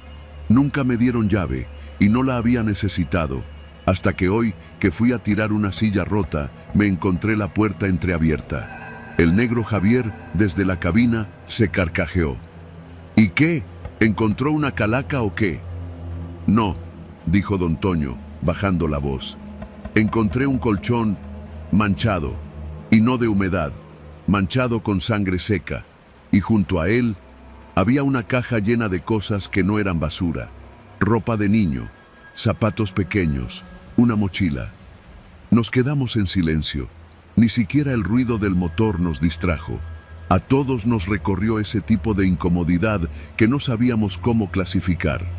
Don Toño suspiró y luego agregó: «Yo sé que eso no es normal, solo les digo, por si en una de esas alguien se mete ahí a hacer cosas raras, nomás cuídense, muchachos». Nos despedimos, pero el ambiente ya no fue el mismo. Seguimos la ruta como siempre, pero nadie habló durante varios minutos, hasta que llegamos a la siguiente cuadra. «¿Y si nos echamos un vistazo?», sugirió Javier como si fuera una broma. «¿A dónde?» «Al cuarto ese. Al rato regresamos». Me dio curiosidad. Yo no quería. Algo en la manera en que don Toño lo dijo me dejó inquieto, pero Javier insistió. Dijo que nada más íbamos a asomarnos, que si había algo raro, lo reportábamos, que no iba a pasar nada. Regresamos al Flor de Azalea pasada la medianoche. El edificio estaba completamente apagado. Solo un par de focos de luz amarilla iluminaban la entrada. Dejamos el camión estacionado en doble fila y nos metimos por el pasillo lateral que daba al depósito. Don Toño ya no estaba. No había ruido, ni un coche, ni un grillo. Llegamos al fondo. Ahí estaba. Una puerta de lámina, oxidada en las esquinas, entreabierta, como dijo. Omar empujó con cuidado. El chirrido metálico nos raspó los oídos. Adentro, la oscuridad era total, pero el olor fue lo primero que nos golpeó. No era el típico tufo a basura vieja. Era agrio, penetrante, como el olor que deja una herida podrida. Encendí la linterna del celular. El lugar era más grande de lo que parecía desde fuera. Una especie de sótano sin terminar, piso de tierra, paredes sin aplanar. Al fondo, contra la pared más lejana, estaba el colchón. Tenía manchas secas, oscuras, y encima una cobija infantil de esas con dibujos de caricaturas. Al lado, una caja de plástico llena de ropa de niño, sucia, desgastada. Una mochila azul con el nombre Luisito bordado. «Esto no es de hace mucho», murmuró Omar. Había más: rastrillos, botellas de plástico, un palo de escoba roto y, en un rincón, como escondida tras unas cajas viejas, una libreta. Era una de esas escolares, forrada con plástico. La abrí. Solo había letras desordenadas, dibujos hechos con pluma. Algunos parecían nombres, otros solo garabatos.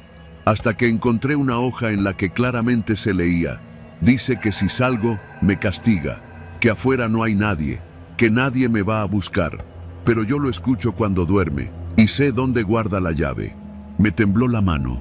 Javier me la arrebató para leerlo. Su expresión cambió. No dijo nada, solo cerró la libreta y la dejó en su lugar. «Ya estuvo», dijo.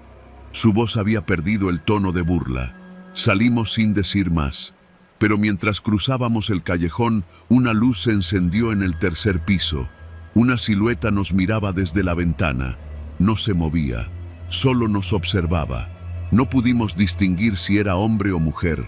Solo estaba ahí, de pie. Cuando nos dimos cuenta, la luz se apagó de golpe. Subimos al camión. Durante el resto de la noche, ninguno dijo una palabra. Al amanecer, entregamos el camión como siempre y nos fuimos a nuestras casas. Pero no podía dejar de pensar en la libreta, en el colchón, en el nombre bordado en la mochila. Pasaron 3 días.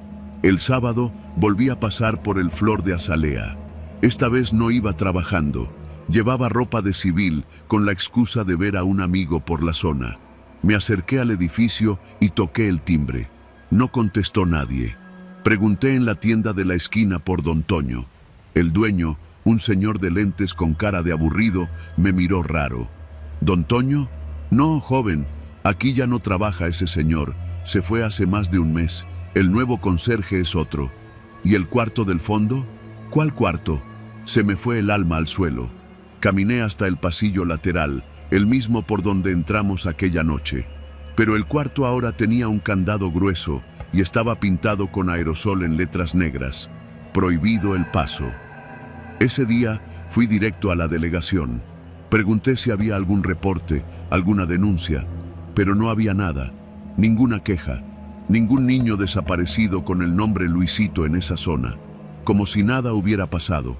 Pero sí pasó, y cada noche que salgo en el camión, cada calle que cruzo, me queda claro que hay lugares donde la basura no solo son objetos, hay secretos podridos que se esconden entre los restos, y hay puertas que, si alguna vez estuvieron cerradas, es porque debían permanecer así. Yo vi ese cuarto, yo sé lo que había adentro, y no pienso volver.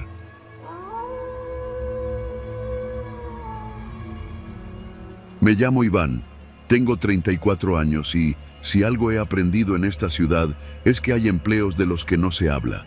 No figuran en bolsas de trabajo ni se anuncian en grupos de WhatsApp. Llegan por recomendación, por conexión y casi siempre a través de una conversación entre susurros. Así fue como conocí a Sin Huellas. No pregunté demasiado, solo sabía que se dedicaban a limpieza profunda de bodegas, terrenos baldíos, casas en desuso, cosas así. Pero desde la primera vez que acepté un encargo, entendí que eso era solo una manera elegante de decir: hacemos desaparecer cosas que no deberían estar ahí. No basura, no muebles viejos, cosas comprometedoras. Al principio me tocaban cosas menores: bolsas negras llenas de restos de comida enmohecida, muebles rotos con manchas que olían a lejía, cajas cerradas que no debían abrirse. Siempre en lugares remotos, bodegas en ruinas, construcciones abandonadas en la periferia de la ciudad. Nos movíamos en camionetas sin logos, con el mínimo de equipo visible. Era yo y otro tipo, un chofer que nunca hablaba mucho. Trabajábamos de noche. Nos dejaban las llaves y las instrucciones eran simples: limpiar, empacar todo, llevarlo a cierto punto de entrega. Nunca llevarse nada, nunca abrir nada y sobre todo, nunca hacer preguntas. Una noche, después de varios meses sin incidentes, me asignaron un encargo diferente. Me dijeron que iría solo. Es una casa en la zona de Ajusco, Camino Viejo, cerca de los viveros, me dijo el supervisor, un tipo serio de nombre Enrique. Te vamos a dejar una camioneta allá. Entras, haces lo tuyo y nos avisas cuando termines. ¿Qué hay que sacar?, pregunté. Me miró un segundo de más. Todo, lo que veas, va para afuera, pero no revises, solo carga y vámonos. Me dieron una mochila con guantes gruesos, cubrebocas industriales, unas fundas de plástico, bolsas grandes, cinta y cinta adhesiva negra. También una linterna potente y un celular de prepago con solo un número guardado. Eran casi las 11 de la noche cuando llegué. El lugar era una casa de 2 pisos, vieja, con el yeso descascarado y un par de ventanas rotas. Estaba completamente oscura, pero la cerradura se dio con facilidad. No había señales de vida, ni perros, ni vecinos. Entré. El olor fue lo primero. No a putrefacción, pero sí a encierro denso, húmedo, como si las paredes estuvieran sudando. Encendí la linterna. El recibidor estaba lleno de polvo, pero parecía que alguien había estado viviendo ahí hasta hace poco. En la mesa aún había platos sucios con restos secos de comida, una botella de agua a medio terminar, una cobija hecha bola en un sillón, pero no había nadie. Revisé la planta baja. Había una cocina sucia, 2 cuartos vacíos y un baño pequeño. Lo raro era que la casa no parecía saqueada ni abandonada del todo. Era como si alguien la hubiera usado recientemente y salido sin recoger nada. Subí. En el segundo piso encontré 3 habitaciones. 2 estaban vacías, salvo por unas bolsas negras ya listas, como si alguien más hubiera empezado el trabajo. En la tercera, encontré algo que me hizo detenerme. Era un cuarto pequeño, con una colchoneta en el suelo y un escritorio de madera vieja. Sobre él, había una pila de carpetas, fotografías y hojas sueltas. Me acerqué. No debía hacerlo, lo sé, pero la curiosidad me ganó. Las fotos mostraban gente normal. Algunas eran a color, otras en blanco y negro. Lo extraño era que todas tenían algo en común. Todas estaban tachadas con pluma negra. Algunos rostros tenían marcas, otros estaban rotos con tijeras. En la esquina de muchas hojas había una palabra: eliminado. Cerré las carpetas y volví al trabajo. No debía mirar más. Comencé a llenar las bolsas que ya estaban en el lugar en la camioneta. Me llevó 1 hora. Cajas selladas, bolsas pesadas, objetos que no quise identificar. Cargué todo y volví a entrar para una última revisión. Y entonces lo escuché. Una tos seca, en la planta baja. Me paralicé. Creí que era mi mente jugándome trucos, pero la volví a oír. Una tos leve, seca, como la de alguien que ha estado respirando polvo por mucho tiempo. Bajé con la linterna temblando. Revisé cuarto por cuarto. Nada. Solo sombras, polvo y muebles viejos. Pero al pasar por la cocina, vi algo que antes no estaba. Un vaso de agua, con humedad reciente, en el fregadero. Y la botella sobre la mesa. Ya no estaba a medio llenar, estaba vacía. Llamé a Enrique. «Hay alguien aquí», dije, en voz baja. «Esta casa no está sola». «¿Lo viste?» «No, pero se siente. Y alguien bebió agua hace poco». «Entonces sal de ahí, no estás para hablar con nadie, ya tienes lo que importa». «¿Y si me ven? ¿Y si alguien me detiene?» «Nadie te va a ver. Y si lo hacen, tú no sabes nada. No digas tu nombre, no expliques, solo vete». Colgó. Salí. Subí a la camioneta, arranqué y no miré atrás. Esa noche me costó dormir. Me sentía observado, como si algo de esa casa se me hubiera pegado. A la mañana siguiente me dieron otro encargo. «Felicidades», me dijo Enrique. «Estás listo para cosas más delicadas». La siguiente semana me asignaron a una fábrica abandonada en Tlalnepantla. Lo mismo, bolsas, cajas, silencio. Pero esta vez vi algo más. En un rincón del almacén, junto a unas vigas oxidadas, encontré un teléfono. Era un celular viejo, sin batería, pero al tocarlo, vibró. Solo una vez, como si aún quedara algo vivo en él. Lo dejé ahí. Ese fue el primero de muchos lugares donde algo no cuadraba. Casas vacías con música tenue, departamentos con velas encendidas, bodegas con huellas frescas en el suelo. Siempre llegábamos después de que algo pasaba, y nuestra chamba era desaparecer lo que quedaba. Con el tiempo, entendí que Sin Huellas no era una empresa de limpieza, era un sistema, una red silenciosa que trabajaba para borrar rastros de lo que nunca debió existir. Empezamos a recoger más que basura, empezamos a cargar memorias, ropas con nombres, cartas sin remitente, computadoras que no debíamos encender. En una ocasión, encontramos un colchón con manchas recientes. Me dieron la orden de no mirar debajo. No lo hice. Con los meses, aprendí a no preguntar, a no mirar a los ojos a nadie, a no reconocer calles, ni leer nombres en buzones. Era más fácil así, pero no siempre funcionaba. Una madrugada, me tocó regresar a una casa. La reconocí en cuanto vi la reja oxidada. Era la misma del primer encargo, aquella donde escuché la tos. Solo que esta vez, las puertas estaban abiertas, y en el interior no había nada, salvo un espejo, grande, redondo, cubierto por una sábana blanca. La nota en la puerta decía: «Hoy toca recoger lo último». Quité la sábana. Me vi a mí mismo, pero no era mi reflejo actual. Era yo, con otra ropa, con una herida en la frente y la mirada perdida. Era yo, pero diferente. Di un paso atrás, y en el suelo, bajo el espejo, encontré una carpeta. Dentro, una foto mía. En la esquina, escrita con pluma negra: «Eliminado». Esa fue la última vez que acepté un encargo. Regresé la camioneta, entregué todo y desaparecí. Cambié de número, de colonia, de vida. Nunca volví a hablar con Enrique. Y cuando alguien me menciona trabajo de limpieza, me aseguro de que no se refieran a Sin Huellas. Porque una cosa es desaparecer cosas. Otra es que empiecen a desaparecerte a ti.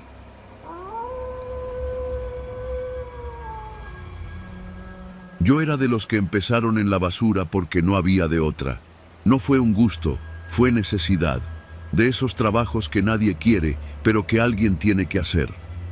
Empecé de chalán en el camión de recolección de la delegación Gustavo A. Madero, en la Ciudad de México, donde los martes eran los días más pesados, y no por la cantidad de bolsas, sino por lo que venía en ellas. Así fue siempre. Martes de carnicería. Así lo llamaban los viejos del sindicato. Y aunque todos sabíamos que no era carne de res lo que olía en esas bolsas negras, nadie lo decía en voz alta. Porque una cosa es sospechar y otra muy distinta es saber. Yo llevaba apenas 3 semanas cuando me tocó el primer martes. Mi camión tenía 2 rutas. Primero pasábamos por la colonia Bondojito y luego nos íbamos hacia Cuautepec. Eran colonias bravas, pero la gente ahí siempre dejaba las bolsas listas, bien amarradas, sin preguntas.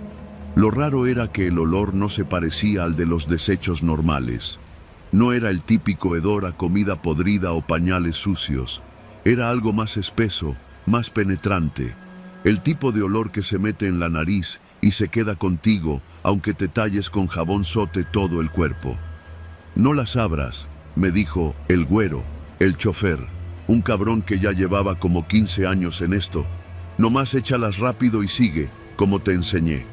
Ese día recogimos como 30 bolsas de esas, todas de la misma casa, una de color crema, con rejas oxidadas, al fondo de una calle empinada donde ni el sol se animaba a entrar bien. Nadie salía, nadie miraba por la ventana, pero cada martes las bolsas ya estaban afuera desde la madrugada. Le pregunté al güero qué era esa carne. Me miró de reojo y me dijo bajito: «Es mejor no saber. Tú solo recoge, y si algún día te toca hacer la entrega, entonces sí preocúpate». No entendí lo que quiso decir hasta 2 meses después. Ese día el güero no vino. Nadie supo por qué. Solo nos dijeron que se había reportado enfermo. Yo era el siguiente en la lista con licencia de manejo, así que me tocó ir al volante. Mi compañero ese día fue un tipo nuevo que apenas llevaba 4 días. Se llamaba Benito. Era del Estado de México, bien callado. No preguntaba nada. Me cayó bien. Hicimos la ruta normal hasta que llegamos a la famosa casa.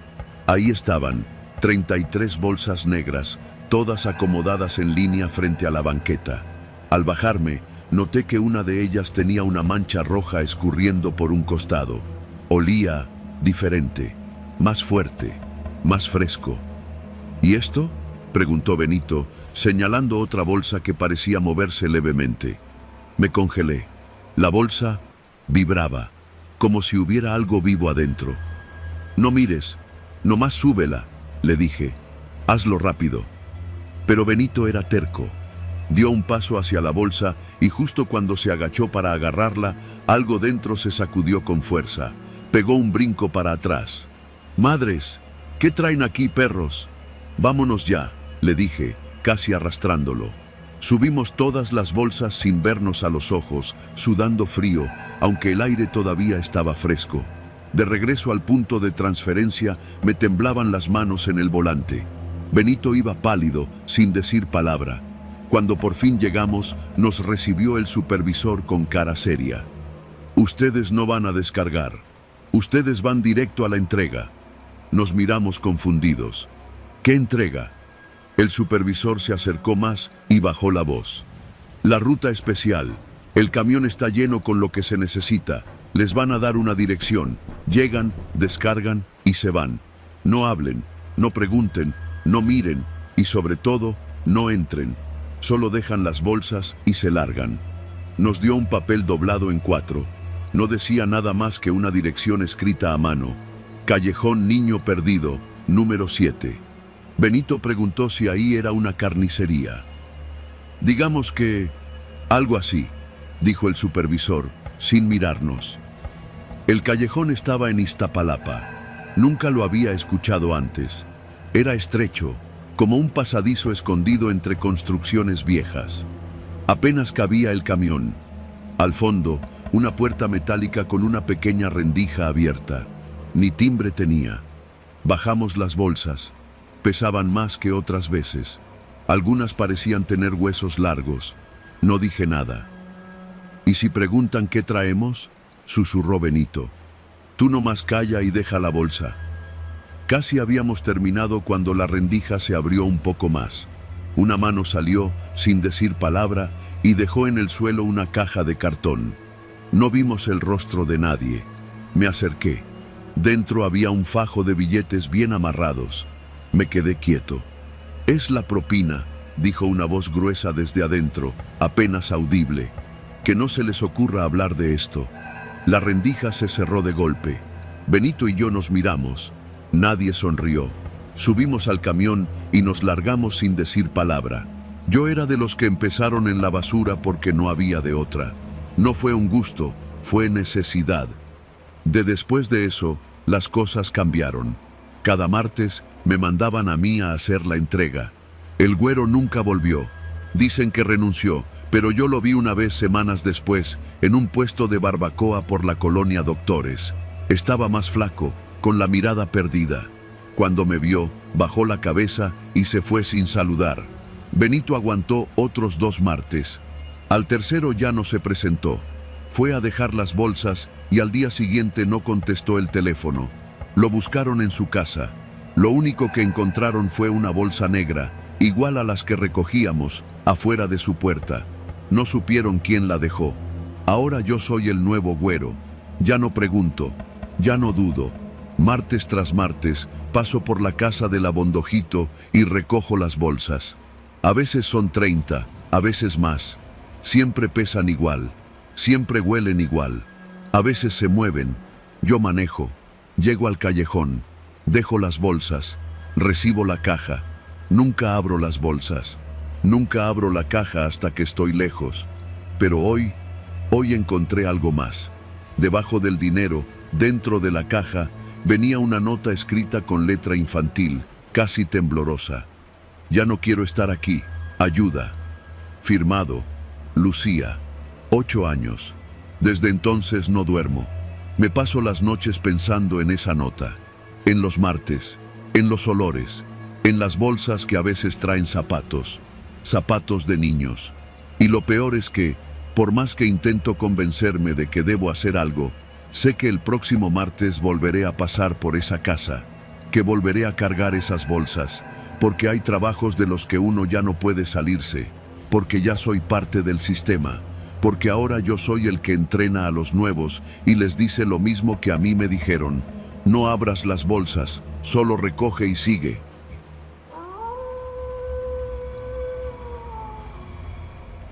Mi nombre es Iván. Desde hace 5 años trabajo como chofer de camión recolector de basura para el gobierno de la Ciudad de México, en la alcaldía Iztapalapa. Comencé en esto por necesidad, como muchos, pero con el tiempo le tomé cierto respeto al oficio. Aunque muchos nos ven como invisibles, somos los que limpiamos sus calles cuando la ciudad duerme. Siempre tomé la misma ruta, la zona de Santa Cruz Mellehualco, pasando por las unidades habitacionales viejas y los callejones donde el alumbrado es más una sugerencia que una realidad. El camión lo manejaba yo, pero iba acompañado por 2 compañeros: el gordo Jaime, un tipo de risa fácil y manos veloces para levantar bolsas, y el chino, un morro más joven, callado, que siempre llevaba audífonos y apenas hablaba. Nuestra jornada empezaba a las 9 de la noche y terminaba cerca de las 3 de la mañana. Uno pensaría que el silencio hace las cosas más fáciles, pero hay algo en las calles vacías que te pone nervioso, especialmente en ciertas colonias. Una noche, en diciembre, nos asignaron una ampliación de ruta. Una señora había hecho múltiples quejas al 311 porque su calle no estaba siendo cubierta. Era una calle empinada, de esas que se sienten como una trampa, sin banquetas, con las casas apiladas unas sobre otras como si se fueran a derrumbar. Se llamaba Cerrada de Laureles, apenas iluminada por una lámpara de vapor de sodio que parpadeaba como si estuviera a punto de morir. Esa noche hacía frío. El aire tenía un olor denso, una mezcla entre humedad, humo de leña y basura vieja. El camión crujía mientras subíamos la cuesta lentamente. No había señal en los teléfonos y la radio del camión estaba muerta. «Aquí huele feo», dijo el gordo, asomándose por la puerta del copiloto mientras el chino bajaba a recoger unas bolsas junto a un poste torcido. «¿Feo?», le respondí. «Todo aquí huele feo». «No, culero, feo raro, como a perro muerto, pero viejo, como si llevara días ahí y nadie lo hubiera recogido». El chino regresó al camión con la cara blanca. No dijo nada, solo se subió rápido y cerró la puerta sin mirar atrás. Le pregunté si estaba bien, pero se puso los audífonos y negó con la cabeza. Seguimos un par de cuadras más. Había una pila de bolsas negras frente a una casa con ventanas rotas, como si estuviera abandonada. Me bajé para ayudar, ya que eran muchas y se notaban pesadas. Fue ahí cuando escuché el primer grito. No era un grito de auxilio ni un reclamo. Era un alarido hueco, agudo, como el chillido de un cerdo siendo degollado. Venía de entre las bolsas. ¿Oyeron eso?, pregunté, paralizado. El gordo bajó del camión y se me quedó viendo. Asintió. El chino, en cambio, seguía sin moverse, su mirada perdida al frente. «Ya vámonos, güey», me dijo el gordo en voz baja. «Esa madre no es normal, pero el deber nos pesaba. ¿Y si había alguien ahí? ¿Una persona herida? ¿Un bebé? ¿Un animal? No podíamos dejarlo así». Me acerqué a las bolsas mientras el gordo alumbraba con su celular. Las empecé a mover con cuidado. En una, algo se retorció. Era como si dentro hubiera un cuerpo pequeño que temblaba. «No lo hagas, Iván», me dijo el gordo, más firme ahora. No lo escuché. Corté la bolsa con una navaja que siempre cargaba y se abrió, revelando ropa vieja. Pero nada más. Un segundo después, otra vez el grito, más fuerte. Pero no venía de esa bolsa. Venía de una más al fondo, junto a la banqueta. El gordo me jaló del brazo y me dijo algo que no olvidaré nunca. «No voltees, pase lo que pase, no voltees». Me reí, nervioso. ¿Qué chingados estás diciendo? Tú no sabes, güey. Aquí pasó algo hace años. Lo del niño del barranco, ¿te acuerdas? Aquí fue. Desde entonces la banda dice que se oyen gritos en la basura, que si volteas te carga la verga, que lo que grita no quiere ayuda, quiere que lo veas, y si lo ves, ya valiste madre. Le iba a decir que estaba loco, pero entonces escuchamos el grito otra vez. Esta vez, detrás del camión, no sonaba humano, era más como un lamento alargado, como si algo se estuviera quebrando por dentro. El chino arrancó el camión sin que le dijéramos nada. «¡Súbanse o me largo!», gritó. Yo no dudé. Subí de un salto. El gordo tardó un poco más, porque se quedó viendo hacia la parte trasera del camión, pero luego reaccionó y trepó, pálido como hoja. Avanzamos en silencio. Nadie decía nada.